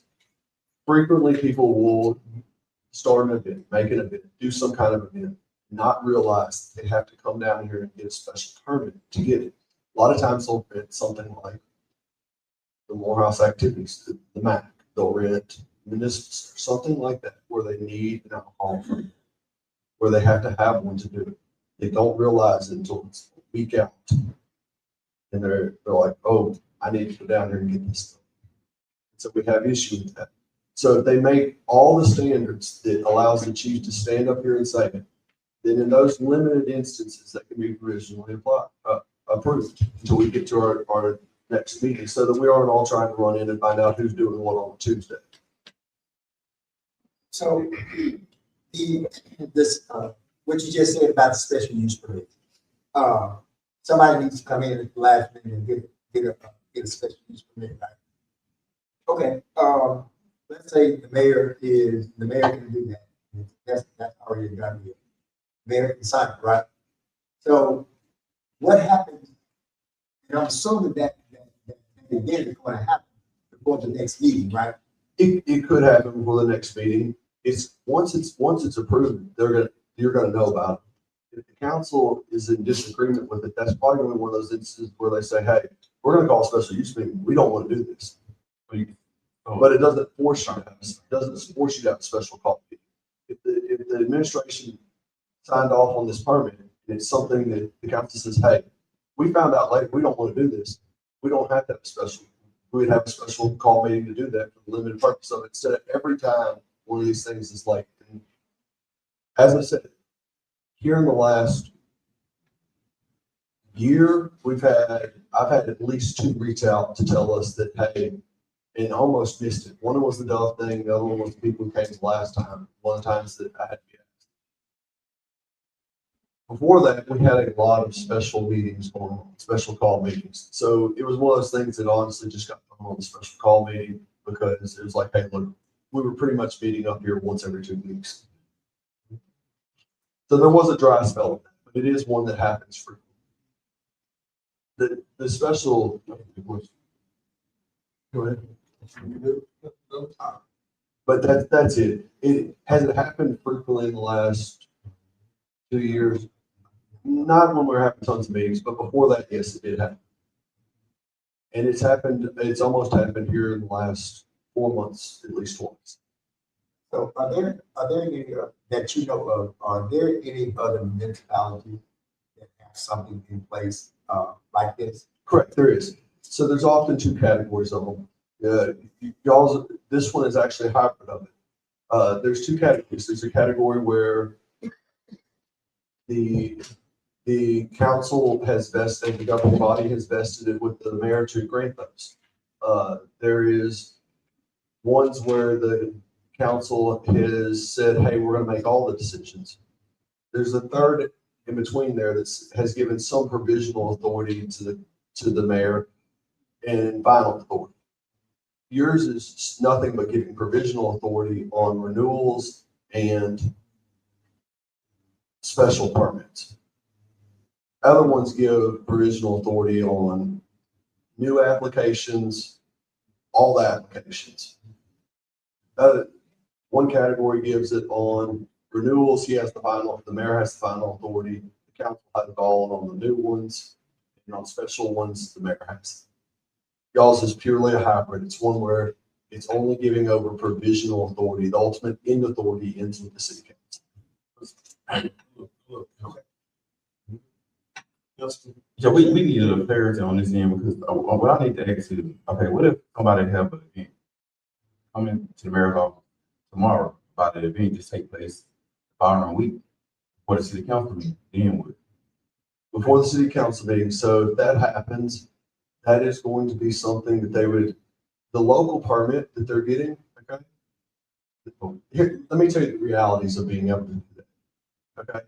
That is something that on paper, we could conceive could happen. However, the realities is that it could not, because you would have to get your active city permit first. Then you would have to go and get your state permit down in Baton Rouge. Baton Rouge won't issue an emergency permit. So I'm talking about like the event. You remember not too long ago, one meeting that they came up and wanted to have alcohol at the MAC. And we voted to allow them to have alcohol. So what if the next day they come to America, hey, we having an event at the MAC, following Saturday, we want alcohol. So do they have, so you telling me the Americans say, okay, they don't have. He can say, okay. And instead of you have to come have a special meeting for that, you would know that they're gonna have this alcohol event. The fact say, hey, that's not something we want to do. I think we want to have a special meeting. We don't want to approve this. Instead of every time that happens, you would have to come. Chief Reader said, I get that, but if the council have no knowledge of it, how would we call a special call meeting? So what if just like for a day come on a Friday, late Friday? I just want to make sure, because I think the remedy to that, and I can see what you're saying. I think the remedy to that is this. The remedy to that is to add into section 4 that says that if a special use permit is provisionally approved by the mayor, then notice shall be transmitted they should give notice to all council members within like the day it was done. Who should give notice to the council? If I had to say, I would say who issues those permits for us? Who issues them? True. I would say that is she the clerk? She's the assistant. Yeah, so she's doing that as a deputy. I was trying to figure out what title she was doing already. I would say the clerk, prior to issuing it, shall make contact with each council member to inform them that this is being issued. So at that moment, we have an issue with it. Yeah, at that moment, you know, and you say, okay, look, they're fixing to issue this. You can call and say, hey, I think we want to have a meeting about this. And you know when it's going to be due. I think that's a good provision. Jay Green. We meet every Thursday, point of information. We meet every 30 days. City council meet every 30 days. Can this be reduced down from 35 to like 20? I would do 30, just so, I did 30, more than 30, because it hits the fact if you have a 30. Or something happens and we put the regular meeting off to another day. I figured it'd never be more than 35. Well, my initial question was, you talk about renewal, and you said that sometimes people forget to renew. The city should have mechanisms in place where you're keeping up with the renewals. And if this person renewed their license, just say to today's date, and code enforcement should know that this person is not in violation, he's in violation of our city ordinance, and go out and require those people to come up to City Hall, because we losing money if we don't keep track of it. I do believe that they mailed them a notice saying that, hey, you need to renew your permit. Oh, so you just mail them, and if they don't come, they don't come. We mailed them, they're not in violation until it expires, so. Well, you just said when they come to renew it, I'm talking about the one, not renewal day, follow me on this. You said they come, they expire, they don't come. And to next year, they come and you see what I'm saying? It's not often, they frequently come after it expires. They wait till the last minute in December and show up after the regular meeting. It's not expired yet, they just think it's like everywhere else, they're just gonna get renewal approved, especially a lot of places that deal with. So we track it, what? Correct, we track it 100%. We give them notice like property taxes, hey, you need to come in and do this. They just frequently wait till the last minute in December to finally come down and take care of it. You give them that opportunity to go ahead and do it without calling special meeting. Yeah, that's. Councilman Doty? If somebody comes up and they need a special use permit, right? That's special permit, alcohol permit. Okay, yeah, yes, alcohol permit. You got special permit. Anyway, so they come up and they need that from the special permit, right? It's outside of the council meeting.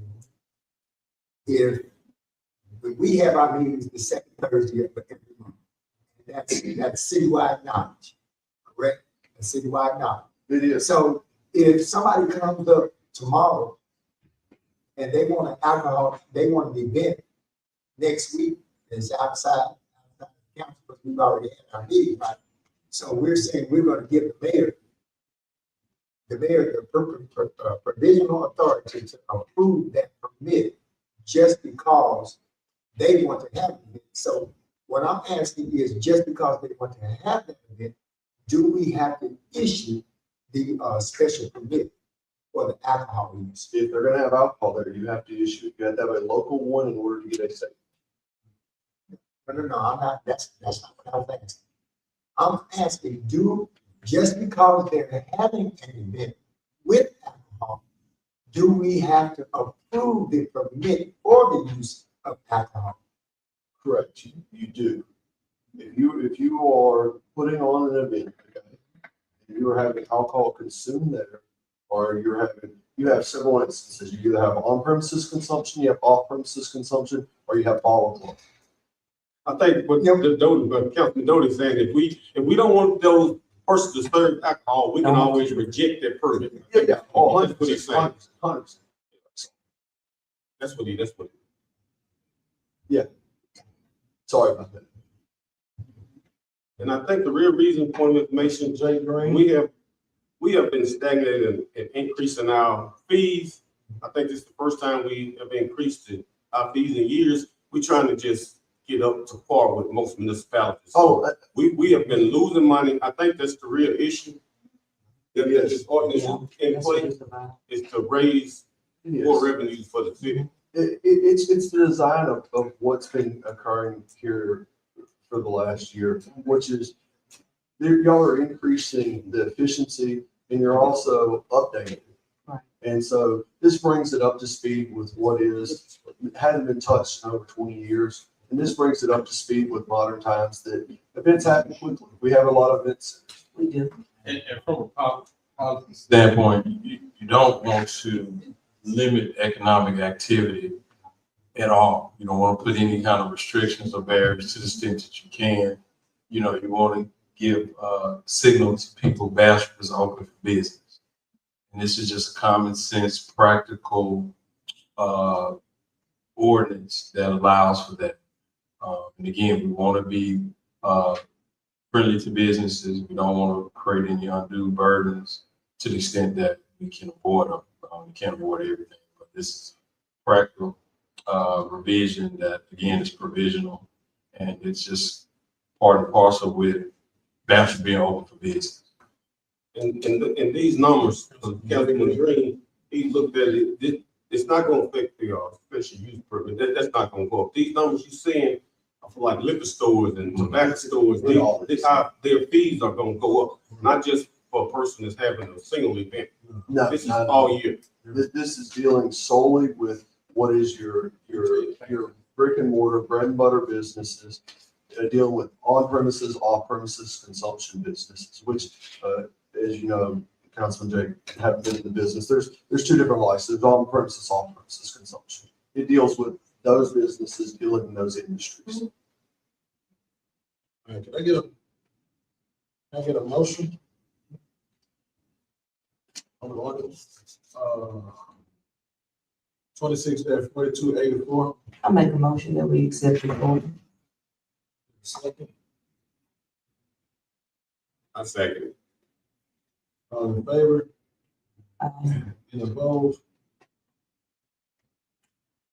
Motion carried. With the correction, With the correction. Yeah. let the record reflect. That motion does include necessary correction. That's the minutes of the meeting. Motion was made with the corrections and amendments put in place that we're able to. All right, we'll go to B. Approve ordinance 26-4285.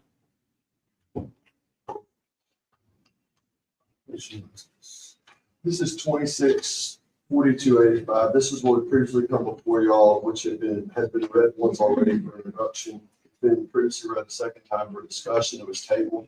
I brought this back to you after we completed the litigation regarding the court stuff I spoke of earlier. This is, which we kind of tabled at that time because this is dealing with due process and revocation of a occupational license. So at this time, it was kind of the reason why I talked about the court case, to let you know that we resolved everything. This would update section 13.9, which deals with our occupational license, which is essentially your ability to be able to perform business and conduct business within the city of Bastrop. That these are issued annually.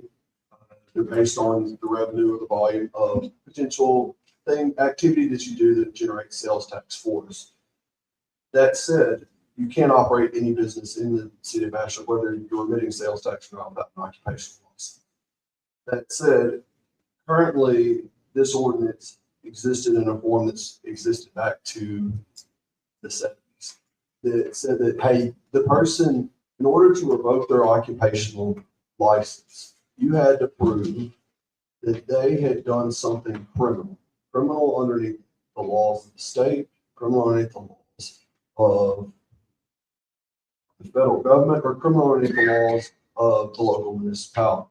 To give you an idea, our environmental beautification ordinances are what we call more civil ordinances. They're not criminal ordinances because they're civil in nature. And that's how the state has made those types of laws. So we can only adopt what the state has. That said, this would allow you to update this occupational revocation based on people violating our beautification environmental standards required of property owners. So if you allow your property as a business owner to be deficient of what, or to be out of compliance with what our ordinances require normal, ordinary homeowners to be in with, then we can, if we can prove that you've done this, then a remedy we have is that we can come in and revoke your occupational license. You will not be able to do business in the city of Baxter. This may be somebody who is a tenant somewhere. So you have a building owner. A lot of times you'll have big buildings that are owned by big companies. But the tenant continues to use the building in a way that the owner of the building who's in, I don't know, New York, that's one of our big properties is owned by a company out of New York. They have never seen it, but the tenant's using it in a way that is causing to be in violation of beautification orders, causing environmental issues. We've got tires stacked up places where it's causing environmental problems. This gives us another tool to say, if you don't comply, this is dealing with specifically some of our landlord cases that have come before environmental court where nobody here. We've sent them notices. I know long before me, we sent them notices. One of them we just discussed. We have a tool now to say, okay, here's another way to attack this plaguing problem. You can no longer transact business here. If you continue to transact business after we revoke your occupational license, we go into court and we can get you enjoined from doing that. You have to bring the fight in a way that you can. We don't have they don't allow you to criminalize not mowing your yard, okay? So the way the fight has to be taken is that businesses, mortgage companies, anybody who's gonna do this, that have bought these houses, we have to take the fight to them. And those businesses, the way we have to fight for things that are people who are not going to abide by the minimum standards that our residents live. You take it to their pocketbook. And the way you take it to their pocketbook is you say, you know what? If you don't abide by it, we give you all these opportunities, then you can't do business here. Information, Mr. Jones. About this, now you know this occupational license, big sticky, caused a lot of division, a lot of problems. And that's when I reached out to you yesterday. You know, you were sick. And I'm trying to stay far away from it. I was trying to discuss this before we got here because I don't want this to adversely affect our ability to take away the solar farm people occupation license, whoever, just anybody. I mean, I don't want it. We already in litigation with the solar farm. I don't want nothing to open the door up for those people to come back and do business in the city. So kind of, it sounds good, but I haven't had time to just vet it. This way, I was calling you yesterday. Last time we issued an occupational license. I mean, it sounds good, it looked good, but I haven't time to vet it. Each council member up here, you know, district, but it's fiber. Look through it, and this thing I was calling yesterday because I had some reservations about it, and I asked questions I wanted to answer. And came in the day we had our finance meeting, so I didn't get a chance to really ask you. And I think they tabled this we tabled last time. We knew what perspective it was coming down the lane with court, and so it was in the best avenue to table altering something that was possibly going to court. I will say this, in the vein of asking, would this ever limit us, or would it cause anything that has been previously done and is now what we consider to be settled litigation? Would it do anything to enlarge the ability of somebody to do something we don't want them to do? Well, yeah, especially being Monday, right? Well, so what I'm saying is, each council member probably, they probably want to have a one-on-one to make sure, because I know I want to have a one-on-one with you just to go over it in detail, make sure everything is what the council wants, and without any loopholes in it. 100%.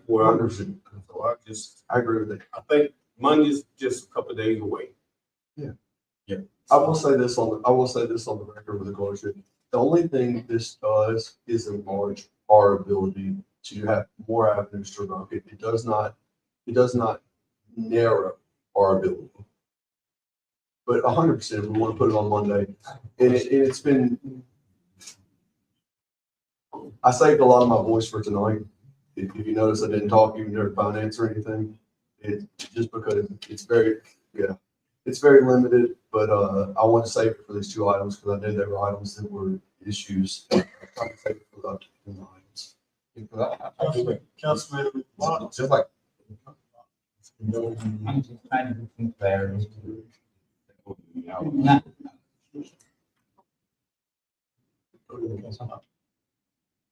Are you saying, and we're gonna go over it again, someone owns some property and has an occupational license for property, and then they own some other property that they sell off, we can pull those. Correct. Okay. And to get clear, to be clear with you, you can tell me if I'm wrong. You're saying that an individual owns, let's say this, they owned Gas station. they owned a gas station. And gas station looks great, right? You've got the residential home is tore up, looks horrible, everything like that, right? We can go after a named listed party who has an occupational license in their name because you're not compliant. If you live here, you must comply. That's residential business. Correct. It gives us a very big enforcement. Councilman Doty?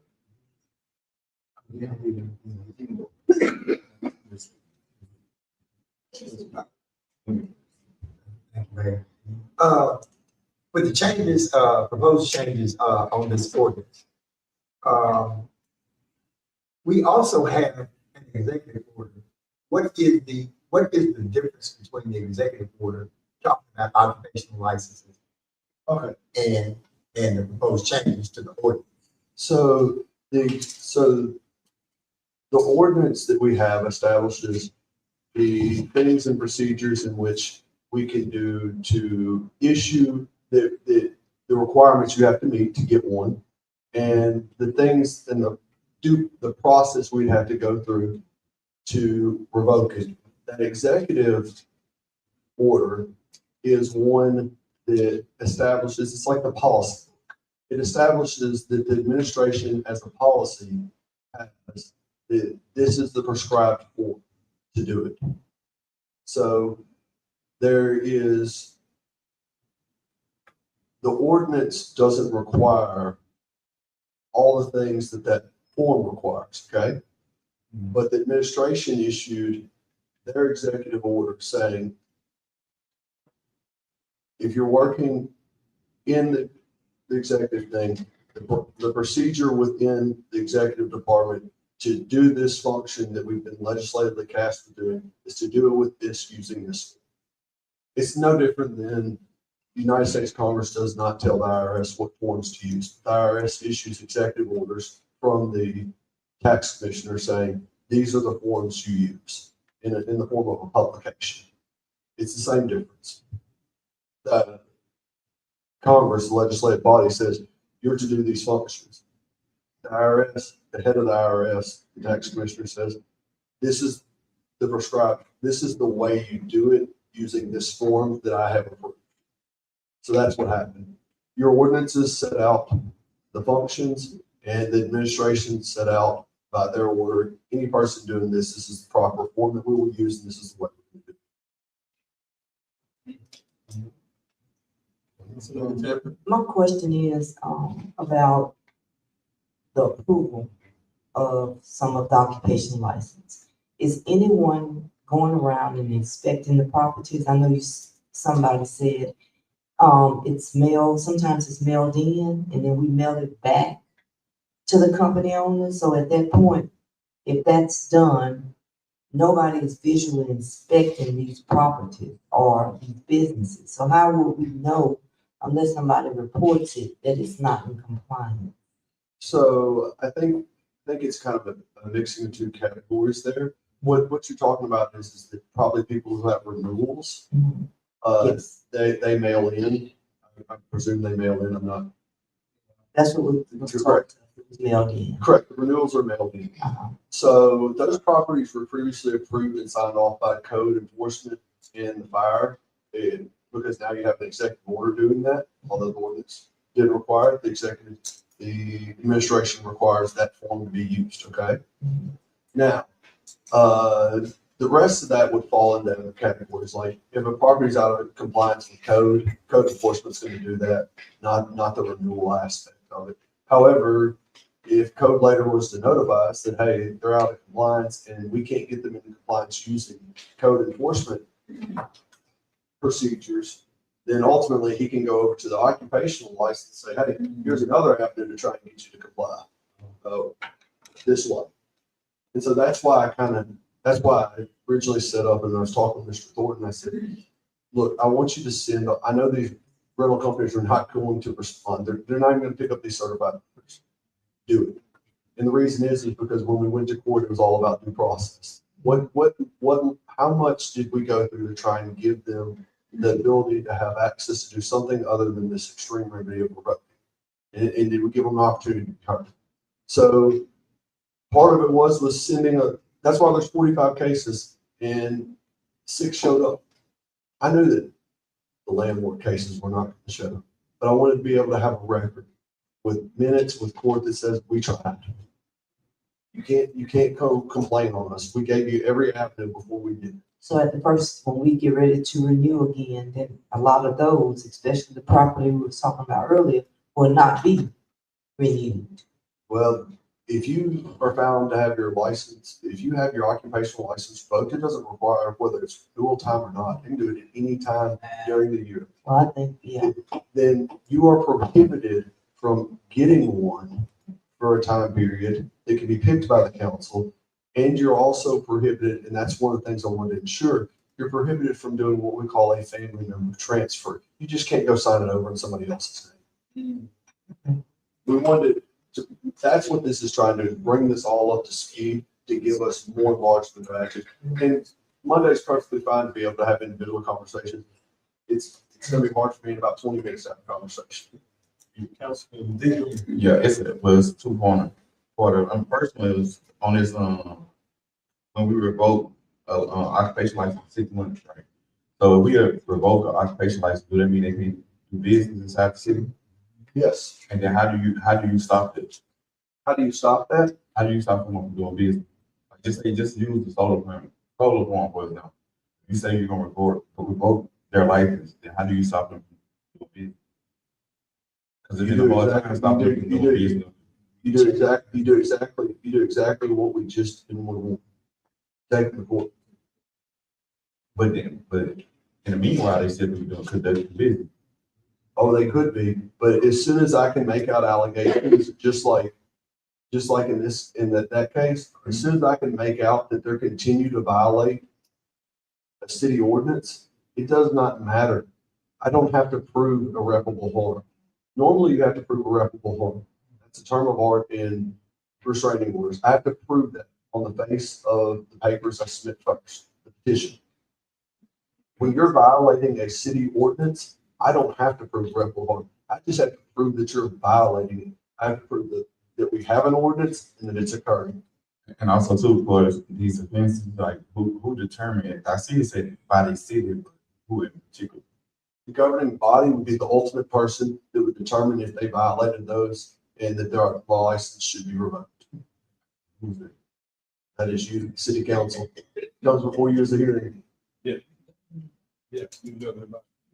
Well, it's say by the city. It don't say this, if first it say by the mayor and board of aldermen.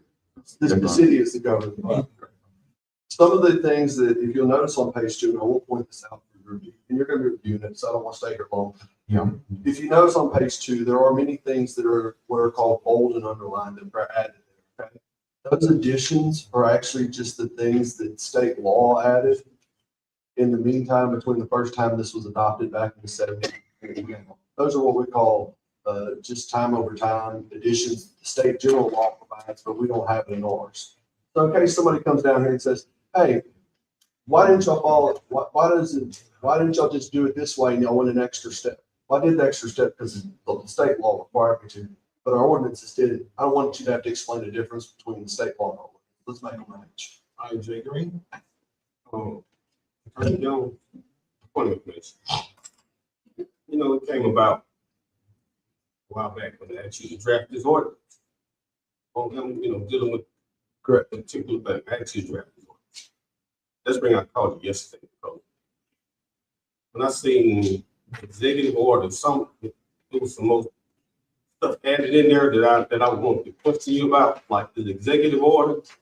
When I was asking, I was just asking to revamp it and make it more, where we could actually, you know, have teeth in our ordinance. I didn't know about the executive order, so we got to spend money. Yeah, I got some more questions I need to ask. Can we table this until you get a chance to go one-on-one with us, because we don't want to pass something and then regret it later on. 100%. And look, I intend on calling as many as I could.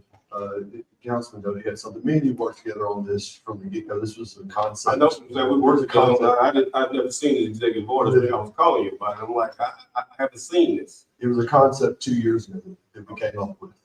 And we had worked to get towards it and get it. 100%. So tell them how long we've been working on this? 2 years. Okay. So I think 2 more days. Oh, 100%. It should be all right. It's just, I was in court for a little while yesterday, not realizing it. I literally didn't have any voice after about 3 hours. I'm making a motion, we table this until special meeting. All in favor? Aye. Opposed? Table that to Monday. Monday.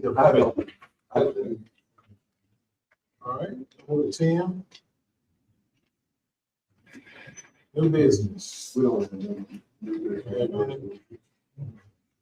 Got 11, planning and zoning business. Then we are unfinished planning and zoning matters. 8, approve or deny special use permit request. That's 11. This is 509 Vesta Street. It was previously recommended by the planning and zoning board. At the previous council meeting, it was tabled in the May meeting. Mr. Mayor. Councilman Doty? Yeah. Before we go any further, I would also ask that we would table this again. They were supposed to have reach out or even come back before the council. And again, let me make this plain and clear. The council fought like heck to get a lot of this stuff back before the council. And if the council is the approving authority, then anybody that is coming before the city, before the council, and saying, I want a special or just a regular occupational license or a special use permit, special permit. Again, I would think that they would want to show them, come up to the meeting. So if there are any questions to be had about that particular business, nobody else can answer prospective business owners' question, but that business owner. Nobody else can answer those questions for that business owner. Nobody. So again, I understand the timeline on all of this, but I say what I would ask is that we table this again until they've reached out, and then there has been some conversation. Because again, there have been people that have reached out to me. I have my own questions, but there have been constituents that have reached out, and they have some very important questions about this project. We make a motion to table. Councilman Doty, you making the motion to table, or are you making the motion to let it die or lack of a second? No, I'm asking for a motion to table it for one more month. Any, all in favor? Aye. Opposed? Not just on this particular, on anything of that nature. Can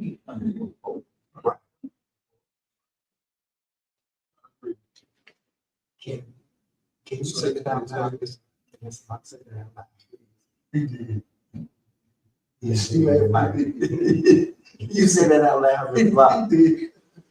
Whenever an issue of this nature, the prospective owners need to come before the board. Just like Jody said, we might have some questions that nobody else can answer. Yeah. Further discussion item for discussion only. We don't have any. 13, agenda modification. Got introduce ordinance 24-4292. That's the energy. So this is introduction of an ordinance. The ordinance will be introduced, it's what's considered the first reading of it.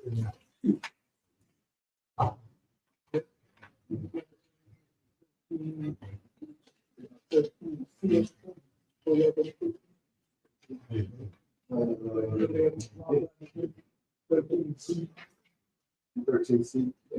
Which is on there. Just introducing the first reading.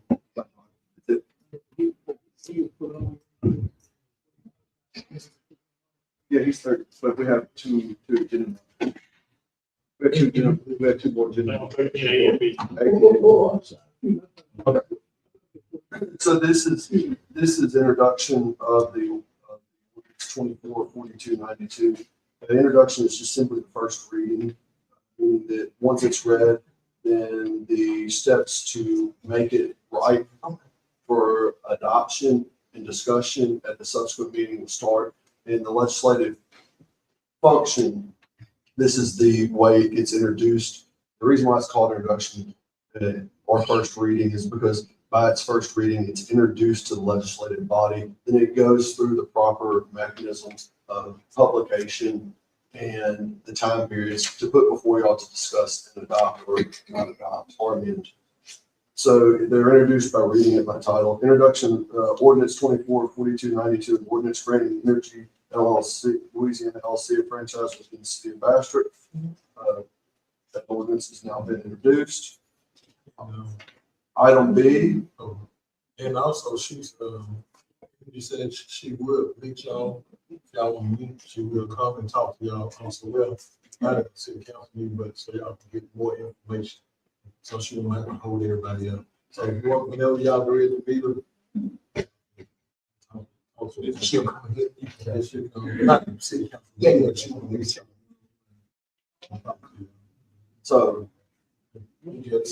item 13B, introduce ordinance 24-4293, an ordinance to amend section 9-2 of the Fire Prevention Code. That ordinance has now been introduced after its first reading. It will go through the process. I believe you're on to item 13C, which is the modified agenda modification, which is Mr. Larry Kennedy. State your name and address. Hello, my name is Larry Kennedy, live at 526 Eastwood. How y'all doing today? I want to talk about streets, also accountability, and what do you stand on as a person. So I want to ask y'all, who controls the street? Who says something wrong? Like, let's say it's a pothole there, whatever, stop sign down, a light out. Whose job is that to enforce that for the streets? Whose job is that? Nobody's? No, go ahead. Let me ask you a question. If you will, Mr. Kennedy, go ahead and read. Okay, I have another question. Okay, whose job is it to fix the streets and the stop sign in the city of Nashville?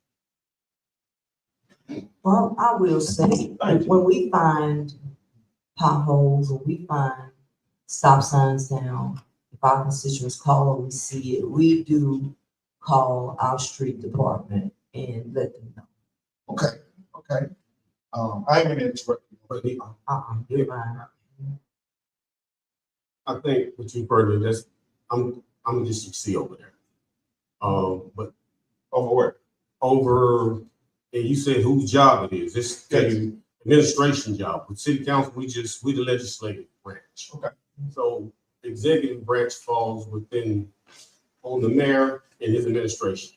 If that's, you want to push this, it is pertaining to the administration and his staff. So it's y'all job. No. Let's get it right. This is the board of aldermen and this is the mayor. The board of aldermen, we're the legislature. That means we deal with the money part. The executive branch, the mayor and his administration, they handle day-to-day operations. Okay. So therefore, if you're asking me whose job it is to maintain our streets and roads, it falls upon the executive branch, not the legislative branch, which consists of A, B, C, D, and E. And then it's the mayor. So if you have a problem, call, they got numbers you call and you contact the mayor's secretary or the acting public works director, Mr. Mayo. But the five of us, we don't control day-to-day operations. It's strictly, it's the mayor. It falls upon the mayor. Okay, thank you. Thank you. I appreciate it. I have already had a meeting with Mr. Kennedy, I think for 2 days ago. And I already explained. Can I finish? Yeah, I'm just telling my. Okay, so the stop sign has been down since the snowstorm. This specific stop sign I'm talking about. Okay, y'all remember when that's down? Okay, so it's down for a while. The snowstorm, of course. I got hit on April 26, 2026, because a stop sign was down. Okay, so I want to know who's supposed to take responsibility for that, me getting hit because of the stop sign.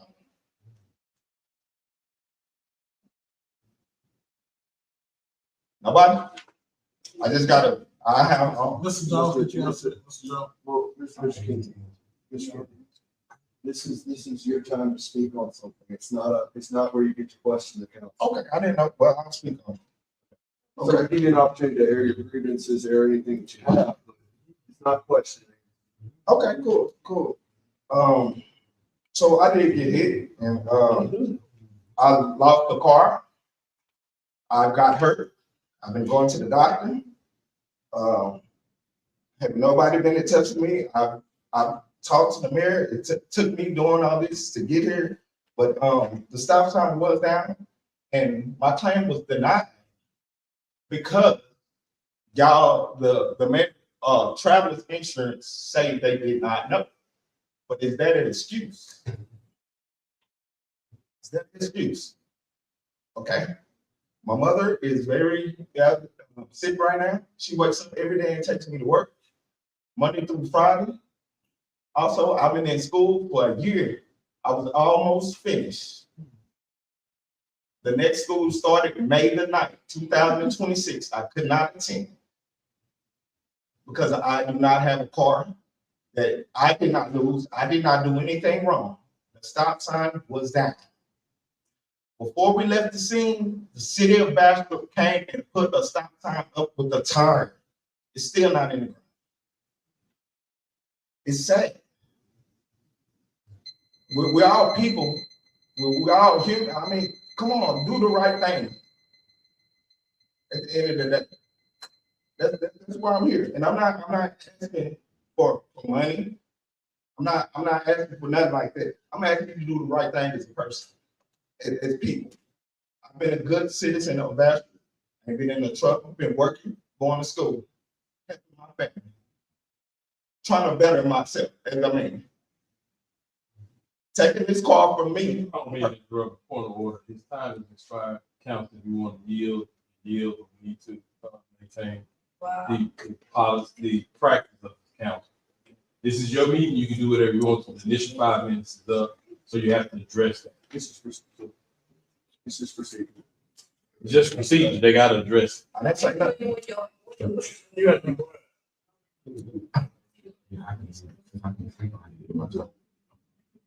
I make a motion that we give a lot of 5 minutes. I appreciate that, Mr. Green. It's been moved. Second. All in favor? Aye. And opposed? Okay. This is my opinion totally. I feel like the city of Bastrop was responsible. Even though they didn't know, there's no excuse. The accident still happened. I'm still hurt. I'm still not in school. Still didn't finish.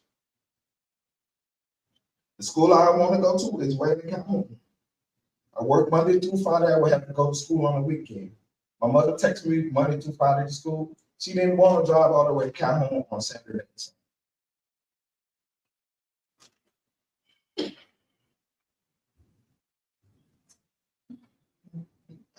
I just want to do this for my kids and my future. I want to finish what I started.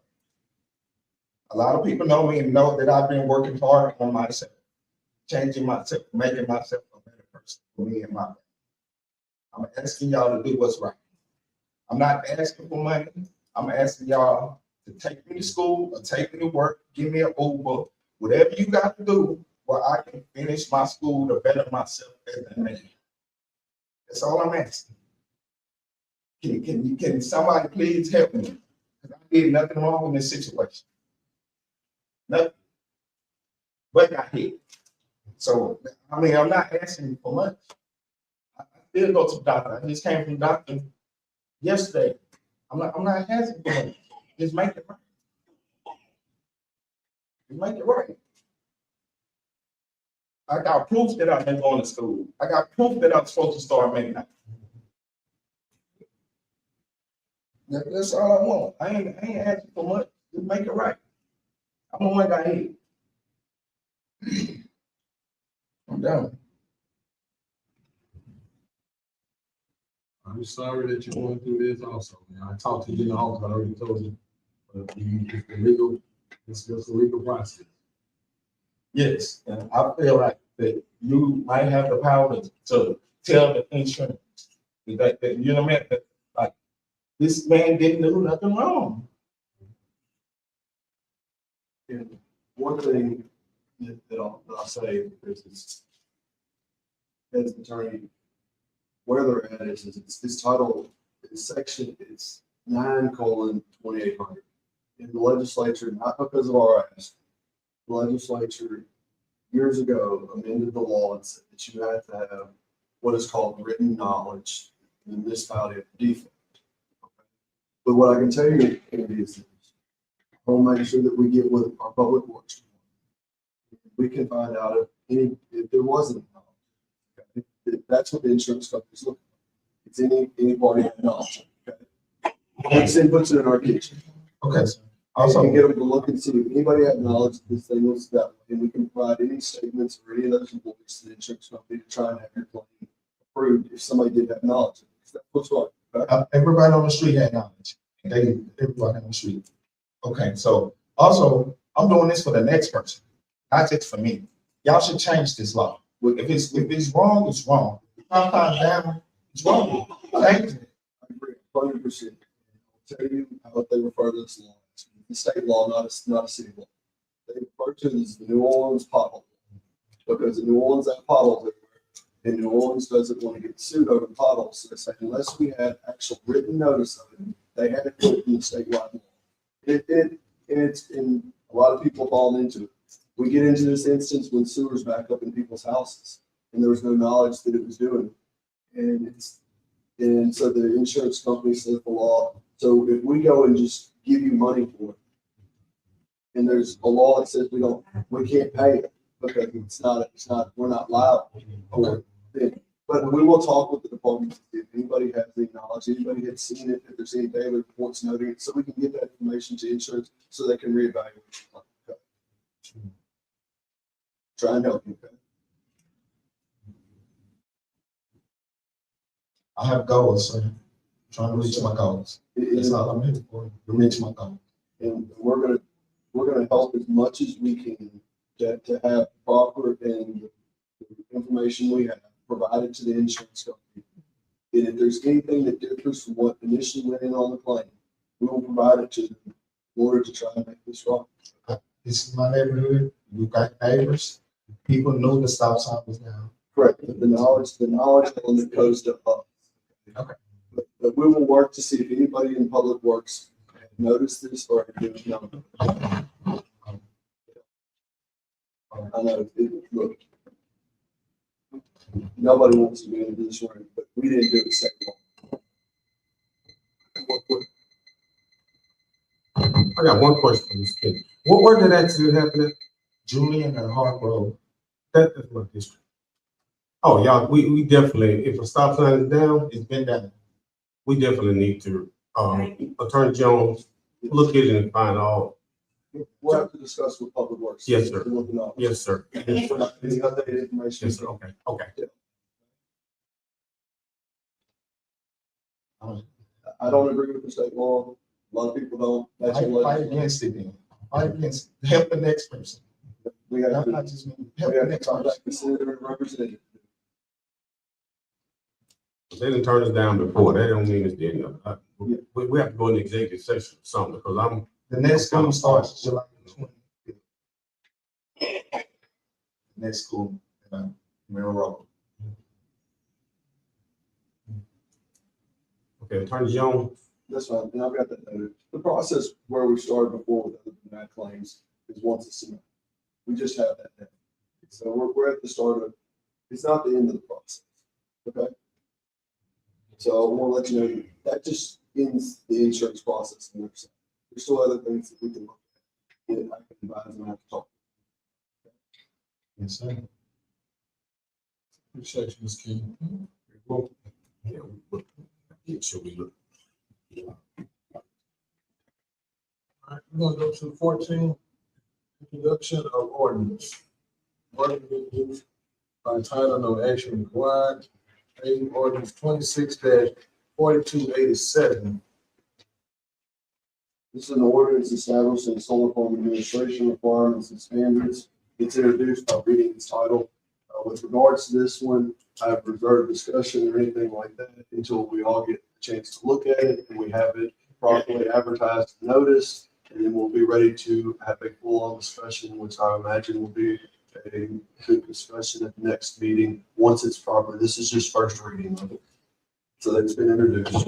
It will be on the next regular meeting agenda for adoption and discussion. Item B is ordinance 26-4288, an ordinance to authorize an act of sale by the city of Bastrop to sell adjudicated property described as parcel 0110500C004B, showing property description and part of the Paradise Farms estate with the subdivision plat number 4-51 of assessor's plat number 21-53522 in accordance with the Louisiana Revised Statute 47-2202. And to authorize the mayor of Bastrop to sign all necessary documents and to address the matters related thereto. This one is introduced. These are, for summary, these are what we call our adjudicated property. So, and I'll inform you when we have a better grasp of what the changes have existed to the laws to deal with, but it is changed.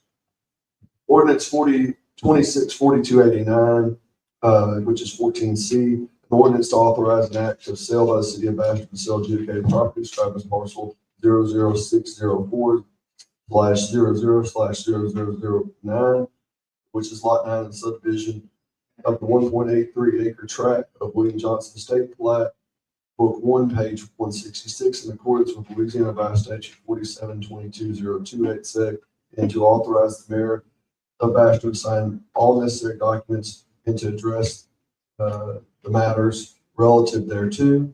That matter is introduced upon reading. Item 14D, ordinance 26-4290, an ordinance to authorize an act of sale by the city of Bastrop to sell adjudicated property described as parcel 02800-002-0084 from the northeast corner of lot 1 of Godwin Snyder subdivision of the McPhee tract, recorded in plat book 1, page 70, running north 242.91 feet on the west line of the Morse Street, thus turn north 8 degrees west 61.28 feet on the west line of the Morse Street to the point of beginning, thus run west 168.8 feet, thus south 12 degrees 20 minutes east 143.3 feet, thus run west 166.8 feet to the east line of the McPhee Street, thus run north with the east line of the McPhee Street to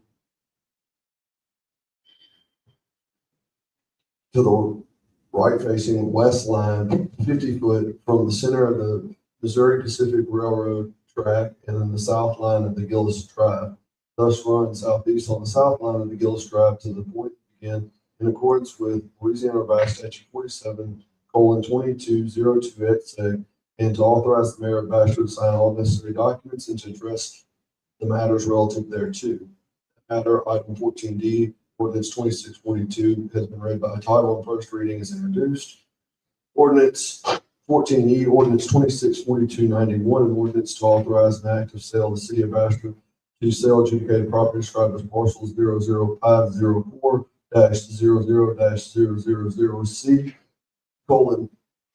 zero coordinates of the West Madison Avenue A lot in section 42-21-5E, 80 foot times 100 foot description as beginning at 161.6 feet west of the northeast corner of BL1 of Block 1 of Greenberry Street, St. John, addition per plat in the material book 48, page 345. Thus, west along Point Pleasant Road, 80 feet, thus south 100 feet, thus east 80 feet, thus north 100 feet to the point of begin, and being part of the same property acquired by these vendors, former BJ Greenberry, as per book number 48, page 116, in accordance with Louisiana Revised Statute 2202 et seg, and to authorize the mayor of Bastrop to sign all necessary documents and to address their matters relative thereto. That matter 14E, ordinance 264291 on first reading has been introduced and will proceed to the mechanisms for second reading, adoption, and discussion at this next regular meeting. Brings us to item 15, which is the speaker agenda. Hey, Green? Jay Green? Spoke with the policy director. Yes. About adjudicated property.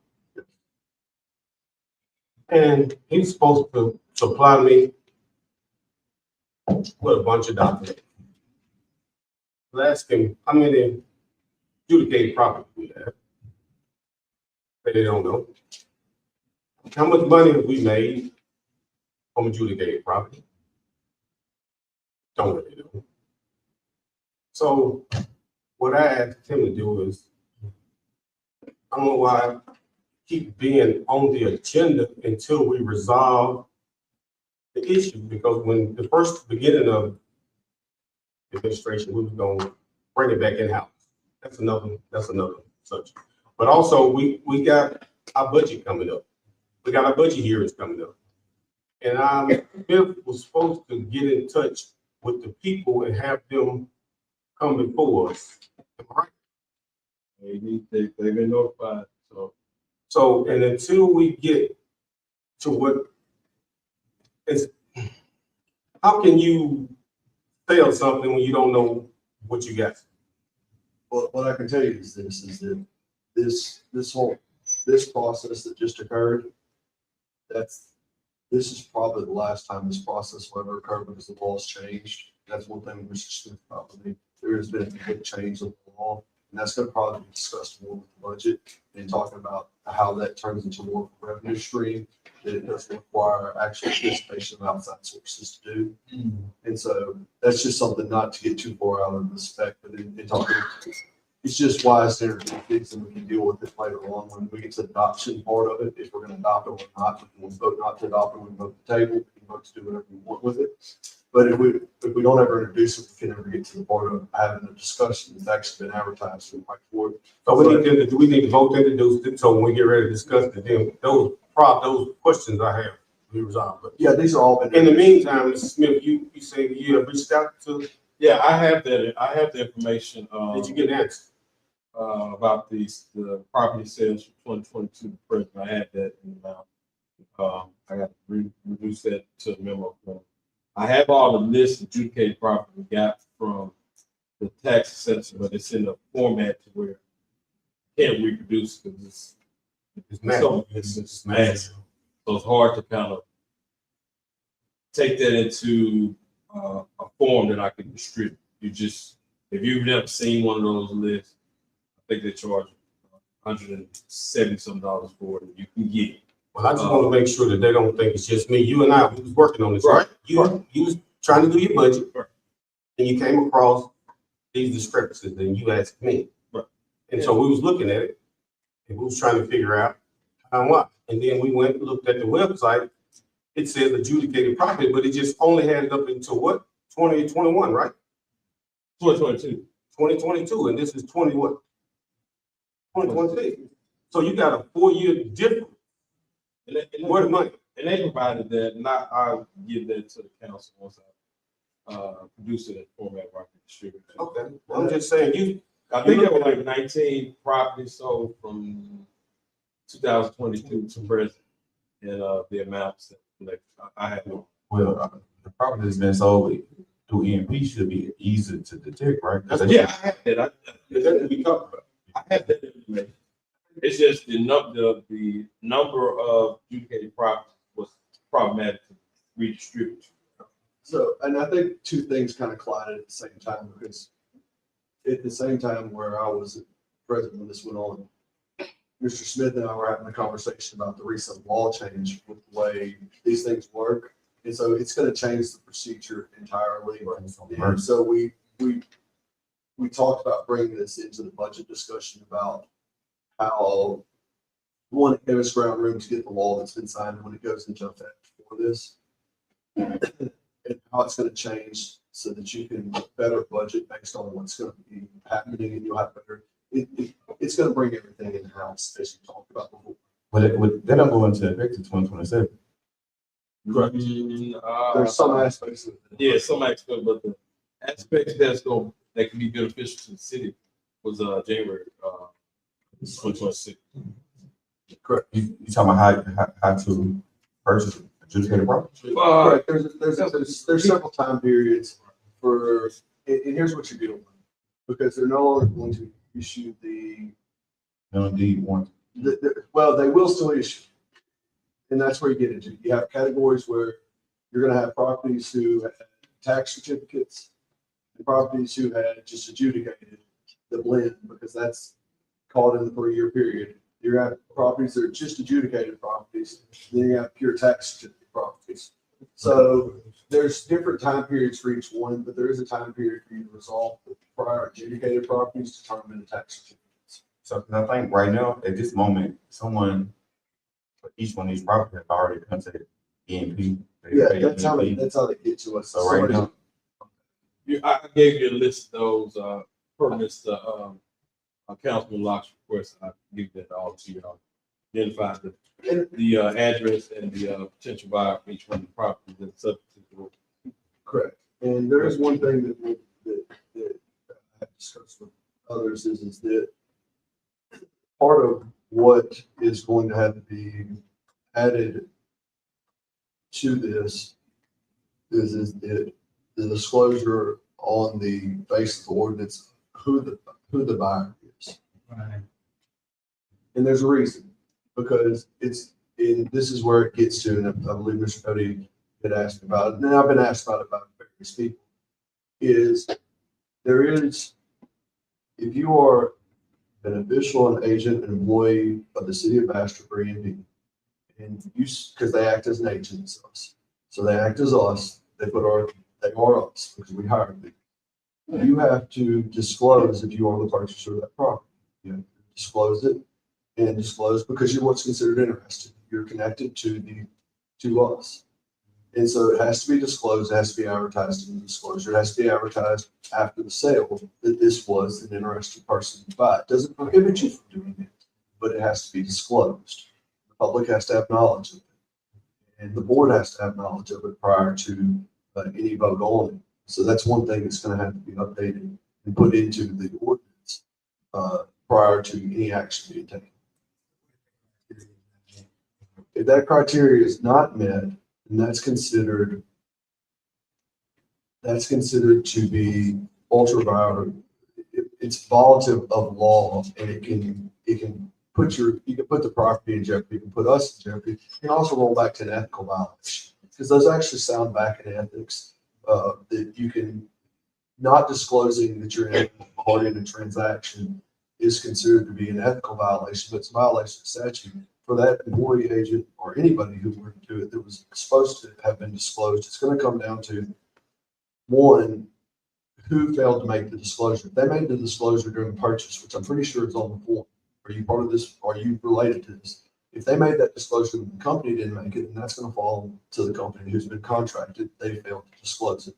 That's not going to fall to the official, the agent, the employee, or anybody. It's going to fall to the company.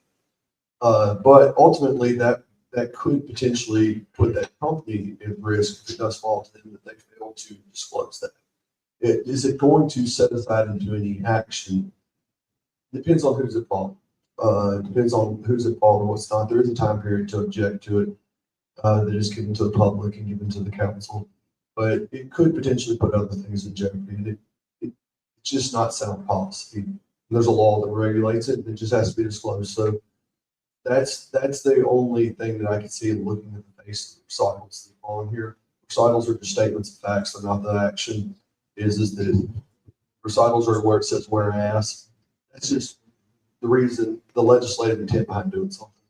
So that's the only caveat to answer questions I've had before. But the process as a whole is going to change, and that'll probably be discussed more. Now, this is something. So you're good.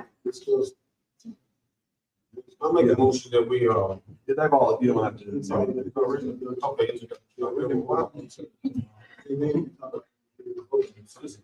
Yeah. Number 15, which is a quick speaker item. Item submitted by member A, anything to talk about?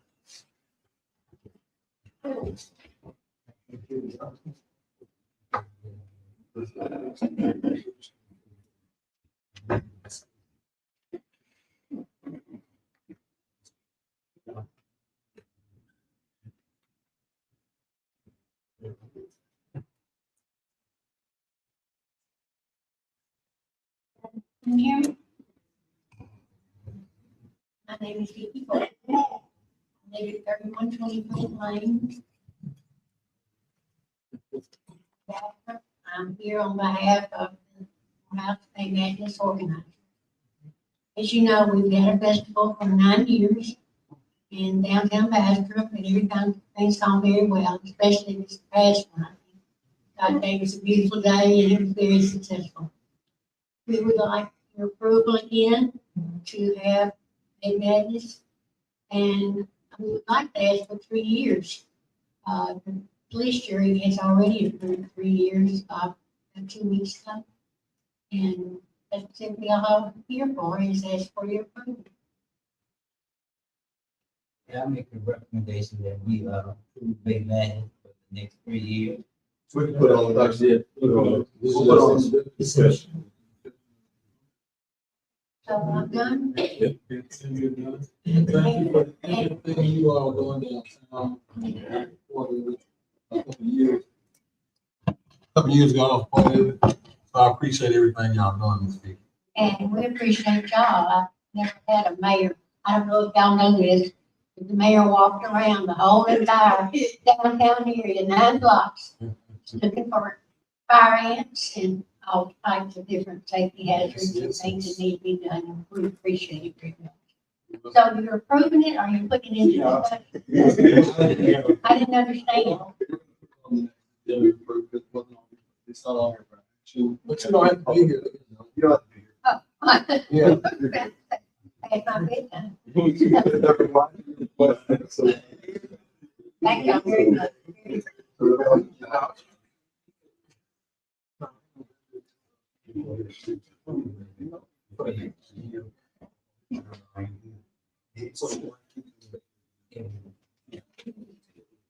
No.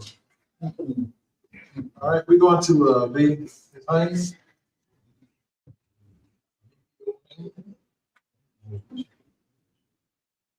I'll leave it fine. Talk about it. Good afternoon. My name is Ms. Haynes, and we was talking about it earlier about, and I'm kind of appalled with my city councilman, Mr. Green, when the incident happened with my grandbaby. And I see all the gun violence, and as Mr. Kennedy spoke, I'm speaking for, I'm speaking for my family, but I want to speak for everybody. I saw the mayor at the funeral, Ms. Angela Kane.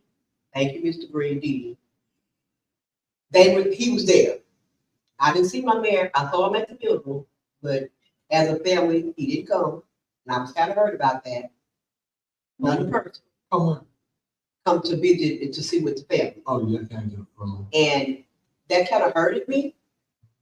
But as a community, my 11-year-old grandbaby was murdered on the 15th, and we're still dealing with the effects of it, and it hurts. And the gun violence has gotten out of control. We're not addressing it, but it seems to be when a certain family or certain people step out into the community to do a thing for gun violence, everybody's gravitating and running. But as me as a family, I see no one. And this 11-year-old, believe me, Jeremiah Jacquez, he's not a statistic. He was a good kid. Very valued, respected, God-fearing. Nobody looked at that. Even the police looked over. The city of Bastrop, y'all didn't do us justice. But that's okay. I don't need a title, because I can speak for my family and myself. I don't need that title to be looked at. But for him, I'm going to speak. And the gun violence is out of control. We have no juvenile advocacy here. The resources, no one seems to know nothing. I tried to contact Mr. David. You know, he got this award. So I'm wondering, what youth is he standing up for? What youth are you standing up for? I can't get a call back from him. And I've called several times, can't get a call, but I'm a taxpayer, and I can't get a call back.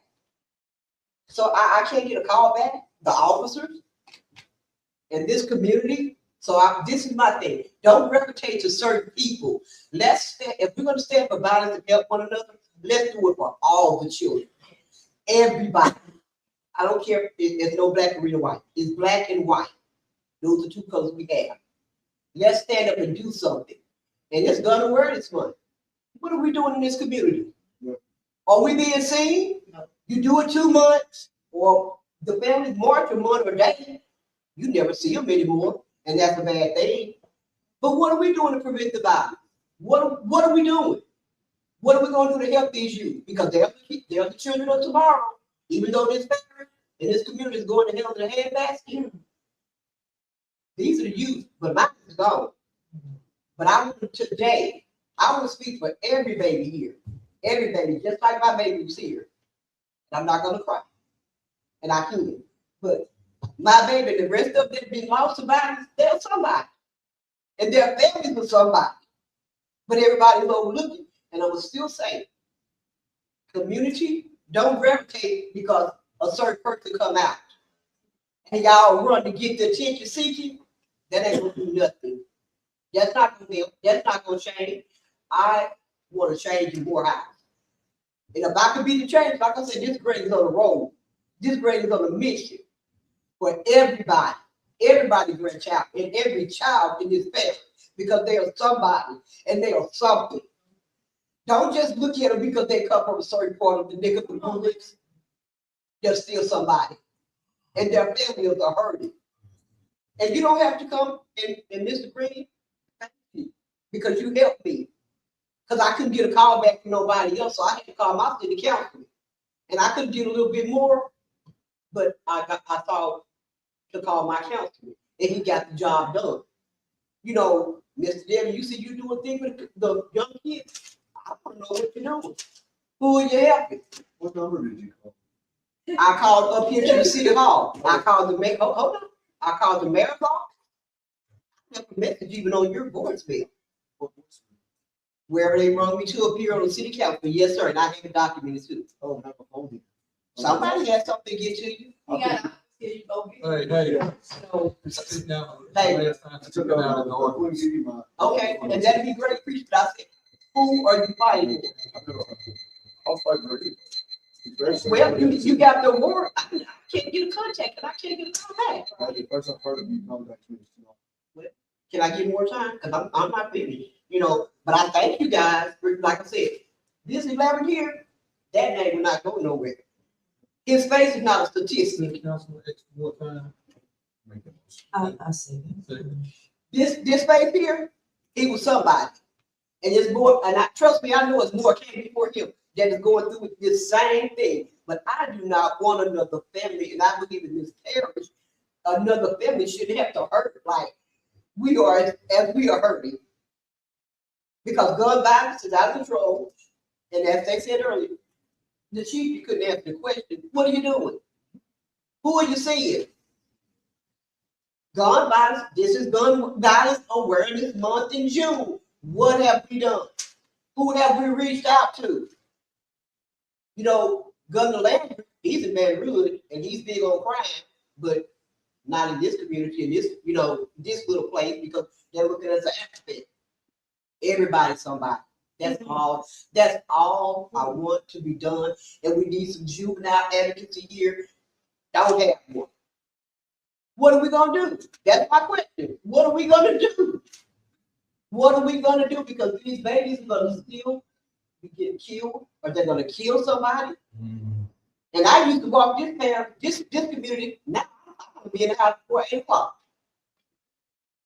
So in just a couple of weeks, had a shooting over there by my neck of the woods. No one addressed that problem. So what are we gonna do? Why are we not addressing it? Why are we not looking into it?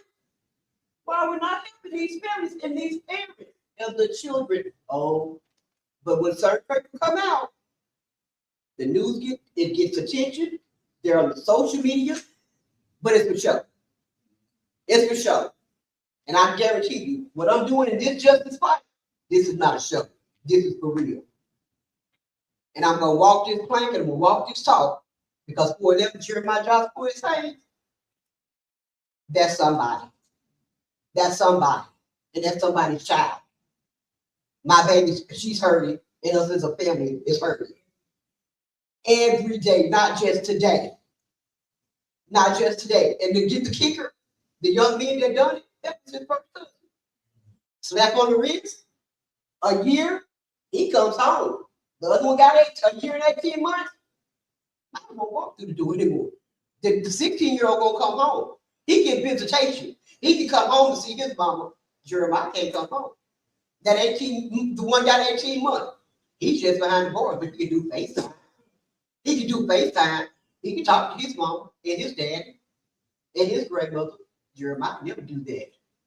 I will see him graduate. He was supposed to be the 7th grade this year. He was supposed to go to the high school. We'll never see that.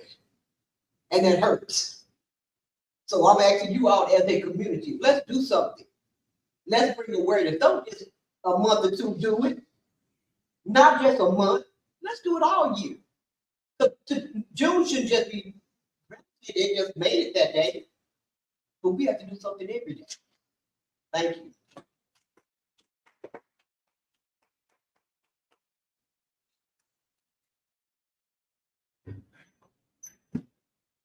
See, Mr. Ricky Anderson, please.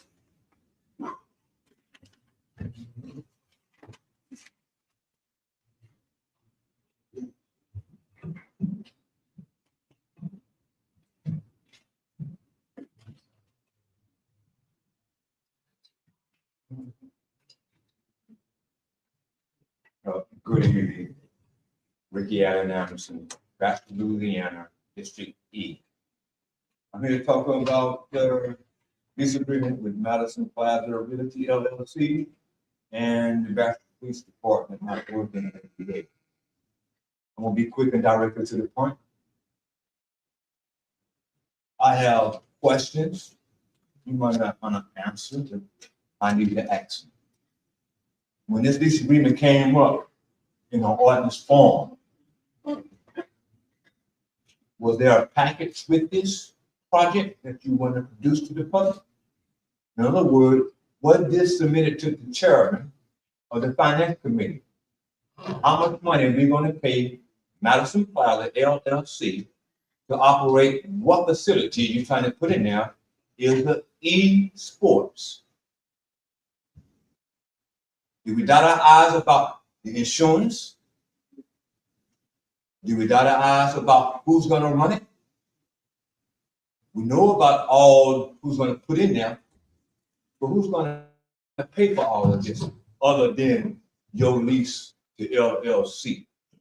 Is this a money-making thing? Or are we trying to save children? Now, with that stated, you choose to go to a strip mall instead of putting this esports in a park. We got our own facility right here in the city that can cater to this event that you're trying to do. Dawson Parks is out there crying for children to come out there. But Dawson got a bad name because of the people here. There's nothing wrong with Dawson Park. You got cameras out there. If you got security over there, you can have security over here. We're missing the boat on this. We got our own facility for the city. Why we going out leasing a building to put a function in there that quote unquote some donor want to put in there? Now correct me if I'm wrong. If this board seen a proposed project budget to establish this esports, other than leasing a building? Hell, no, we have not. Now, any one of you all members up there received a projected project itemized money, how much this thing gonna function? Yes, sir. Yes, sir. We did. How when this thing comes to the committee, to the public hearing, why wasn't it brought to the public? See, the public's been left out on a lot of things here. We get to tell them of everything. I don't see it. I can't see it, ladies and gentlemen. We got our own facility, but we're gonna go lease something. If we want to capture these kids, you got Dawson Park, you got a swimming pool over there that need to be fixed. That money you paying for lease could pay fix that Dawson Park swimming pool. When you got that event going in there, you got kids coming in there. If they're gonna play the little e-game, ping pong, pool, basketball, check, badminton, right within Dawson. But we prefer to go get a lease a building. The kids do play in Dawson. I'm putting my time to shop. That's the police department. That's my second thing on the agenda. 40 years, this department has not been running active. 4 years, this board set up here and let it run active. I don't know who's working tonight, the sheriff department or the police. And all these major crimes been happening on 6 p.m. to 6 a.m. shift. Killings. What can a child go out and find a pistol to go out and shoot another child? We never had that in back. We have lost our way. You, the legislative governing body, your responsibility is to stewardship over taxpayer dollars, and you're not doing it. Don't criticize me. And don't hate me when the truth being told. Taxpayer dollars, be good stewardship of it. We got to change our way here in Bastrop, Louisiana. I can answer any question. My time is up. I have nothing else to say. Mr. Diddy Green. Oh, well, you mentioned Dawson for us, the esports. The esports idea was for the kids. So when we did receive a proposal at the time, Ms. Angela and myself, who was advocating for Dawson, when you think about what we put out there for us, games and TVs and stuff like that, the chances on it being burglarized were high. And when you speak about doxing, I'm in doxing 45 days a week with the kids, the same kids you say about the pinball, the pool. So, you know, I was one of the ones that saying, hey, being I'm in doxing, not every day, 4 days out the week. My son 13, this week we shoot basketball, this is what we train. So I was one of the ones like, hey, let's do doxing. But when you think about it, when it makes sense to you, doxing sit back there and it's dark. It's real dark. So the chance of it being burglarized is very high. So now here's the thing where we advocating for doxing, but when you make sense for us, now we putting some in place for this administration. We just agree put in place for the kids in a safe environment. Because Ms. Haynes just lived out here speaking about gun violence, right? So the idea to put it in the Magnolia Shopping Center was a great choice. When we talk about a safe place for our kids to come in and play. And I stand the doctor, hold on, I don't want to be twisted. I stand the doctor not play because I'm out there all the time. But for as what administration put out there, after listening to them, I thought it was a good idea. But to answer your question, I was standing for doctors. If I'm answering that myself, though. Well, Mr. Answer, your time is up. Mr. Green and personal privilege of these councilmen. So if you need extra time, somebody need to yield. That's all I'm saying. One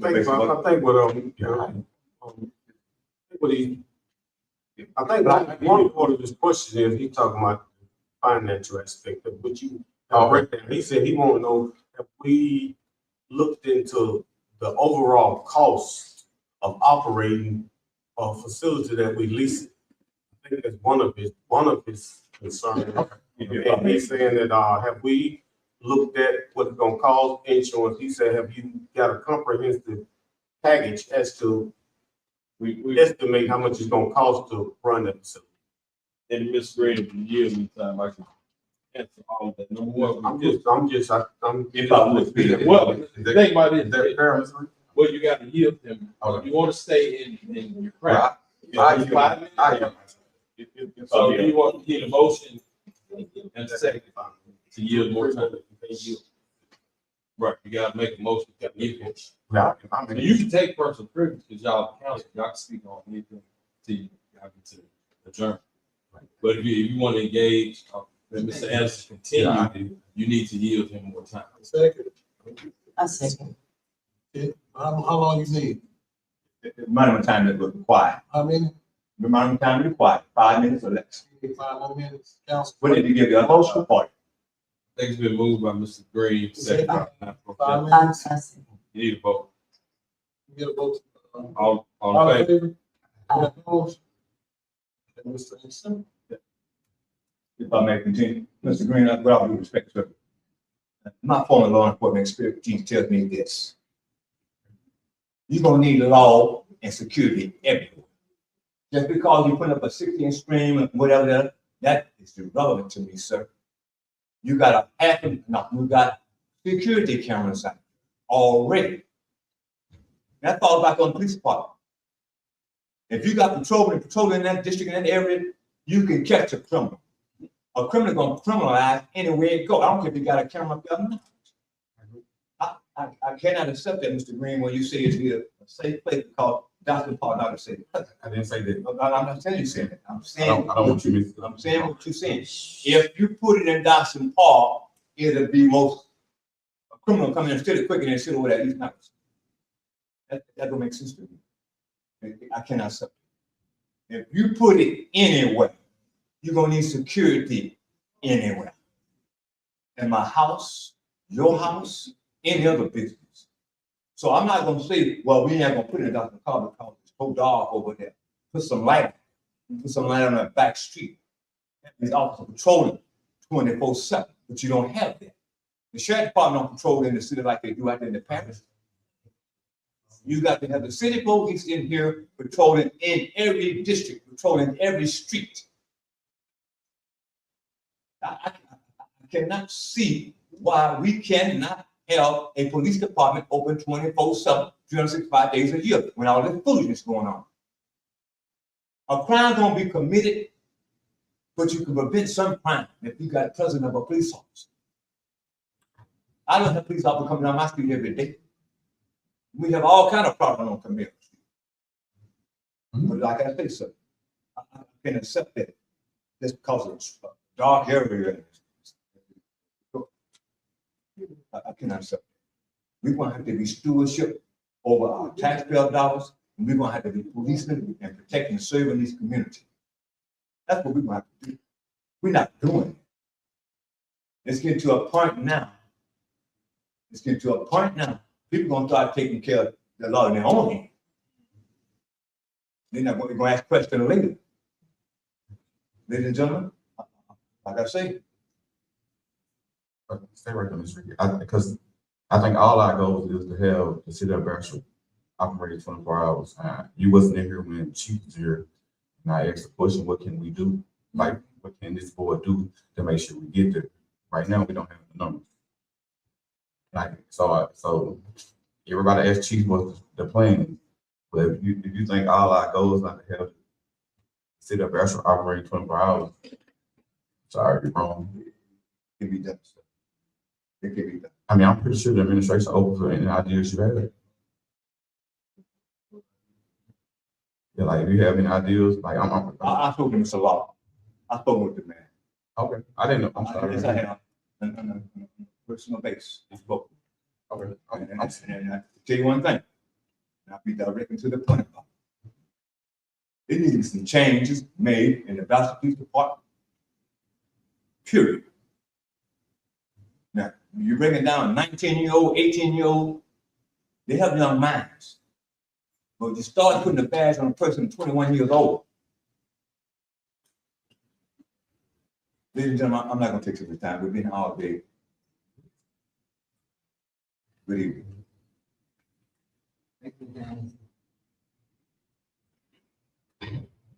All right, today, I'm sorry, Ms. Avery.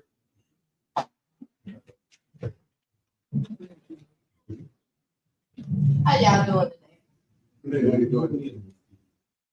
We're on, Board members, mayor. 15.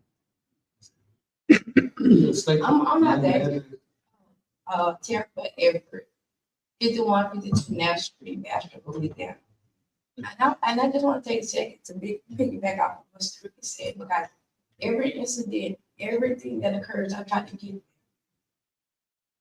I try to see, what went on, get the story, pass it on to the people that need to be passed on to. But I also try to help these kids. I don't uphold now one of them. Now one of them. And anybody tell you I'm every seeing their kids. But until we all come together and try to make a difference, it will never be a change. It will never be a change. I'm gonna come back and say, I'm gonna go. And the reason I'm here today is because of all of this, of me trying to help this community. Got me in trouble. Never been in trouble a day in my life. All y'all have y'all know me all my life. Until I come back to Bastrop and try to help this community. I've been falsely accused and arrested 3 times. 3 times. I been brutalized by the police. They could have halfway killed me. I know every last one of y'all got them on, so just imagine if it was true. This man put my face to the pavement. Broke my teeth, that's broke to today. That I gotta get fixed out of my car. When it shouldn't be there. I've been enjoying this stuff for almost a year and a half. I spoke to y'all before about these situations. But to the point where, okay, you started taking me to jail, I was fine with that. But when you're doing brutalizing somebody, it's totally different. And nothing's being said or did about it. I've been to them, I've been to my mirror, I've been to everybody. Just one time, maybe not even a month ago, I was in here talking to Mr. Green, James Green, and I was trying to give him my story again. Mr. Devin told him, do not talk to me. Do not talk to me, you trying to sue the city. No, I'm not trying to sue the city, I'm trying to get the records to show that I was assaulted, falsely accused, and then they dismissed everything, y'all. They dismissed everything. Everything. They know I ain't did it. All the videos to make it so like I did something. I have these videos here. You give me half version of the video. Half version. You cut it off and you didn't edit to give them to me. I've been requesting these 4 months. Just got mistake. And I guess they knew. 3 times I asked to get on the agenda. Last month before that was denied. They let me get on the agenda. I have proof of that also.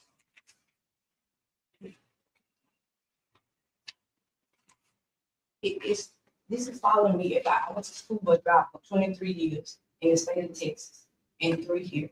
Got my license from here, just left here and went there to make a better living for my son. This was show up on my background. Never had nothing on my background in my life. Been working since I was 16. You didn't destroy my life. I have lost everything. So I had to move with my aunt, my house, my car, everything. And I'm still being assaulted because I keep pursuing it and won't let it go. Y'all haven't had a civil service board member in a year and a half. In a year and a half, this woman had destroyed my life and they have helped. Even I have your police chief on recording, telling me if I file a complaint on his outside, I go to jail, knowing that they're gonna find me guilty. I gave a 9-letter report of everything that had happened to the judge, which was Philip. They accused me and they gave me this sentence. They gave me $1,500. I had to pay the rent in them. No, I didn't pay my aunt. My aunt paid it. Rent in there, and she thought I was a nobody. Pay the rent in there. Some me to 30 hours. I ain't no man. I'm not angry. I'm hurt. But I did 60 to show. They have. And then I had to stay out of trouble for 6 months. 6 months. I didn't do anything. They see what was going on. Everybody in Memphis was going on. So I'm being retaliated everywhere I go. I'm getting a police call on me. I'm going to jail. Going to jail because they know what they did was wrong. Just the other day, I got arrested. For what? I'm in a public place. We gonna go there. You told me I couldn't come there. Fine, I didn't go there. But I got the right to be in this parking lot. Not even talking to you, having a conversation. Can I have a couple more minutes, please? I got a motion, first. Okay, got one, second. Second, and final. Okay, need to vote. Those favors, that's what we get. They say we see. Oh, can I get a vote? All in favor? Any opposed? That's what you begin, everybody, else, right? So that's what I went up there and I was, a man ego is everything. Now, I wouldn't even talk to him. I'm having a conversation with a friend in front of where she was going. He's standing outside and put an entire conversation and told me about what I'm trying to do or what the police all work together so they all know what's going on with me. So he was trying to tell me my business. So I replied to him how I feel. Are you worried about my business? You need to be worried about what's going on in your life. I said, I'm gonna tell you everything. I said, I'm gonna tell you what I did. He got mad and told me I'm gonna go to jail. 2 days later, I won for my arrest. He thought me saying something. Oh, come on now, y'all. We got to stop something. It's harassing it. I cannot go anywhere. I didn't ask to talk to open up. They got out $2 and get the door closed in my face. I need my life back. I need all this stuff off of me because I haven't did it. Got the evidence to show y'all that if they cut these videos, won't even give y'all. I did the FOIA. If y'all don't know what that is, Freedom of Information Act. Meaning anything that you can drop on me, I got the right to request from this police department. So they're giving me this stuff. Like I said, it took almost 6 months to get here. And these partial videos to make it look like I'm involved. Can we get everything? That's all I'm excited. I gave it to them open up. And they did not present it to me. So I'm asking now to the point that I shouldn't have to come here twice. I shouldn't have to be living like this, trying to get my life back together because it should have never been wrong. You dropped out charges, so you know I went guilty. This man brutalized me, got fired a month later. They say he resigned, never came back to work. He threw me so down here, he put my face to the pavement so hard that it hurt his tail. Why are you so mad at me? You don't even know me. I haven't did nothing to you. I'm asking y'all to just take a look. All the evidence is here. Everything is here. And Mr. Devlin, I got a question. So y'all say y'all want to ask questions. Why did you deny me to get on the agenda for 2 months? Mr. Everett, you were told, and I informed the clerk, that you didn't fill out, to get on the speaker agenda, you have to fill out your information. You have to give what you're speaking about. You continue to attach a public records request. Last time you put what you wanted to speak about. I put it on every one, the same thing. They put it in y'all mailbox. Not on my computer. You did not fill out that one. Okay, so every time I went back there, then why didn't they tell me that? They just say Devlin refused to put me on. I got all the evidence right here. The emails that show us that it has to be filled out. We had no discussion about it. The mayor, it's actually the mayor's agenda. We just help compile it with the request on there and put it together, it gets approved. We all met about what the items are. Your speaker on the song. So if that was the case, why did you tell Mr. James not to speak to Mr. Green, James Green not to speak to me? Because I'm trying to sue the city. Because you indicated before in the conversations that you were going to sue the city. Never have, name one. I need evidence, show evidence of that. What I can show you is the evidence that the officer, you kind of slammed you to the ground, ended up on workers' comp, because you ended up with a shoulder injury after you wrestled a claw. Why the charges get dropped? If you could show me that, why was the charges dropped against me if I did that? It's all video. Please show me, please. The version agreement you signed that said that you were guilty of it. No, sir. No, sir, not at all. I didn't even go to court behind it. They just without me even going to court. You signed the version agreement on that case. No. Y'all want to stop time? Point of order. What you got? No, point of order. Point of order. Point of order. Yes. You don't have to answer anything. All of the false statements is all proven. If that's the case, why was it dismissed? If I did this, and why was this officer, why would he resign? How did he hurt himself after taking me down? Y'all make it make sense. That's all the time. But I was like, for y'all can take the video so y'all can see how they doing it and won't give me the proper video.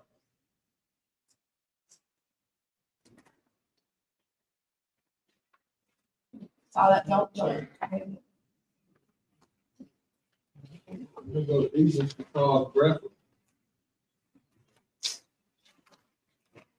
So when do I hear something back about what I'm asking? We never do. Never do.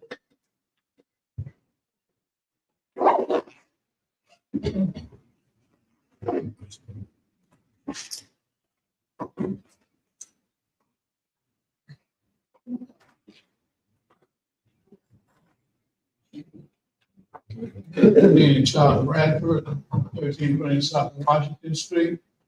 I have 3 items I like to bring before the council. I'm here sitting here tonight. Let's start with the budget. We got a budget meeting coming up. We had our budget, 26, 27 budget. And I want the council to really tune in what they heard tonight. From the chief of police to Mr. Anderson. It's all about money. I heard that term. And we got to utilize our money to serve our community best we can. Our budget, each department head should submit to this council in writing their proposed budget. In the previous year, it was just put together and set it up. But if you're a department head, you should have the knowledge of what's going on in your department. Let's use the chief of police for the police department, for instance. I did the slot talk, this talk. They know Vegas slot, I think they did 7 and they budget for 13, somewhere in that 5 different. Those 5 different, those 7, none of those 5 should be spent out in that budget, itemized budget. It's not something to say, well, this is the police department, and we get this and we get that. You know, spell it out. If you got Officer A, Officer B, what he's receiving, and what else you need in your department. That should be for each department. Public work, Mr. Mayo is acting as public work. He should, I'm sure he got the experience to do that. We need an item. When y'all go to your meetings and stuff, I want you to think itemized, please, for the community. For the community. Then we'll see where our money going. We'll know that we have more money to do more with or less. You know, we gotta be accountable for the taxpayer. The taxpayer. Programs. Public programs. We need more programs. We need more. When you go into, it's coming in July, we need to, I'm asking the council and mayor, let's form community committees, more committees in our community. Okay, for instance, we need a bright committee, because that helps to clean up. Get the people in the city to work with the code enforcement and who all carry on, you know, you guys are head of the department heads. There's nothing but 3 or 4 committees, person on 3 or 4 committees. You know, you have people, the night should tell you, we have people who want to do things. Some people not here because they gave up. Especially in the black community, we have a very intelligent gentleman here to be an asset to our community of bright people. Former NASA now, I'm going to be read by the newspaper now, elder guy. We need street committee. Let's move to the street for a minute. Let's move to the street committees. Yeah, please, thank you. Let's move to the street committees. I want your attention on this because it ain't about me, it's about us. If we come together, it won't happen. We'll fight each other like cats and dogs around here. Okay, from the trying to kill the newspaper, trying to kill the mayor, trying to kill the council. All right, we might get over that. All right, we might do this and do it right because they're watching us from the outside. They're talking. But like I said, education committee, you're talking about being education in school. I think Mr. Mills, someone said they met with the school board. We need an educating committee right here in this community. There are 4 people that can report to the city what's going on. See, I give you more time, the councilman and mayor, to go into other areas. The mayor can lead. See, we'll never build our city with the mayor sitting here in Bastrop. He got to be able to go out to Washington and different places and find the money, find the idea, nowhere it's hidden there because it's being done. So people tell us international, we can't do nothing because international going. That's stability. They never had an international. They got 3 new schools and a community bill. Don't have to wait on that. All we got to do is come together. That's what makes it accurate. We got to have enough respect for one another. Get out. Please, for 5 more minutes, Mr. Smith. I may not take the joke. Don't ask Mr. Smith. Oh, okay, but you can get back. I'm just pointing out the rules of order.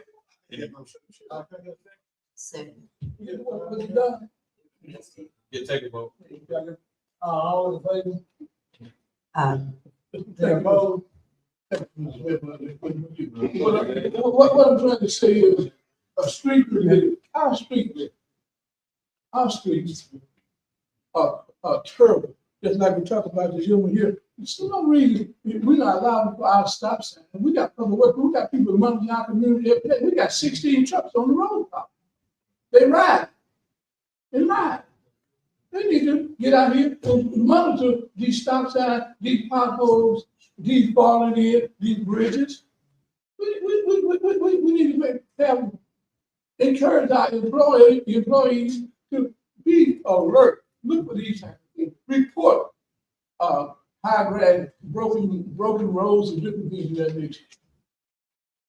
That's what you call your staff meeting, chief of staff. You call staff meeting, you call them in. So hey, look, I expect you to report from each department. Make them be accountable to. Make them be accountable. And we can make them accountable. We're paying them, make them be accountable. It's time to stop the problems. We can have anything we want to. They're talking about putting $37 billion into elaborated schools. Morehouse is 160-year-old. Bastrop High is 100 years old this year. Okay, they talking about putting 37 million. We got to look at this and reevaluate this. Yes, we need it. But can we do it as a community? If the community don't do it, it won't be done. You look at, so I'm gonna use Stellarton, he's an attorney for Stellarton. Okay?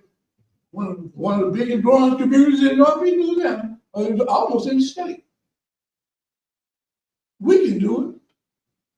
We will do it. We will do it. I'm asking this committee, when you get ready to reappoint your department heads and your people, reach out to the people that we got, myself, Mr. Anderson, mother concerned about crime, these young men that want to get involved. Don't just talk about it, let's be about it. It's here. It's our time. And we can do it. I know we can. Because you go back to the old school, Mr. Mayor, we play Little League baseball together. He'll tell you, it's been dark and 2005 for a long time. But we went out there. So let's go. We played Little League. He played for the same team. We were champions. We know we're winners. He'll tell you. How many years? How many years that been? Not okay, I ain't gonna tell no more shit. But like I said, let's do it. Let's do it. Let's do it together. If they're not fitting in, move them out. Like I said, and of course, we're talking about law code. Let's enforce our law. And if the laws on the book and don't enforce it, you might go not do it. But people gonna take advantage. They're gonna find loopholes. Okay, we come up with a policy where we have to find someone, do it. Otherwise, they're gonna sit there and just don't ride. They're not gonna pay attention to us. I talked about education, I talked about right. And I told the family, I think my attorney said he wanna say that until you all just look at that ordinance real close. I think it's real close to state law. Real close to state law. I read it in detail, word to word. Because it's very important that we protect our community. It's true. That is our economic growth, our land that they're trying to take out of this city limits that we're in. If perfect land, anybody that wants to come and do business in Bath, I think I'm say, we're open for business. But you got to bring something that's productive to our business. Well, you can create a job. It's not dangerous to our health weaknesses. The beautification, I think they spoke of. We spoke about beautification, inspect bridges, fix the bridges. Oh, one other thing, almost time. We need to either hire more engineers or the ones we got. Because they're holding us up. We our rules and regulations, we have to go through the engineers and, get their professional opinion, they have to write it up and bid on it. But we're not getting anything for our services. We need more engineers. We need new engineers or hire another engineer. Because we're paying for it. And I appreciate you. And we will do it. Appreciate it. You want to make a motion to join this meeting, please? Make a motion. I get a second. All in favor? Any opposed?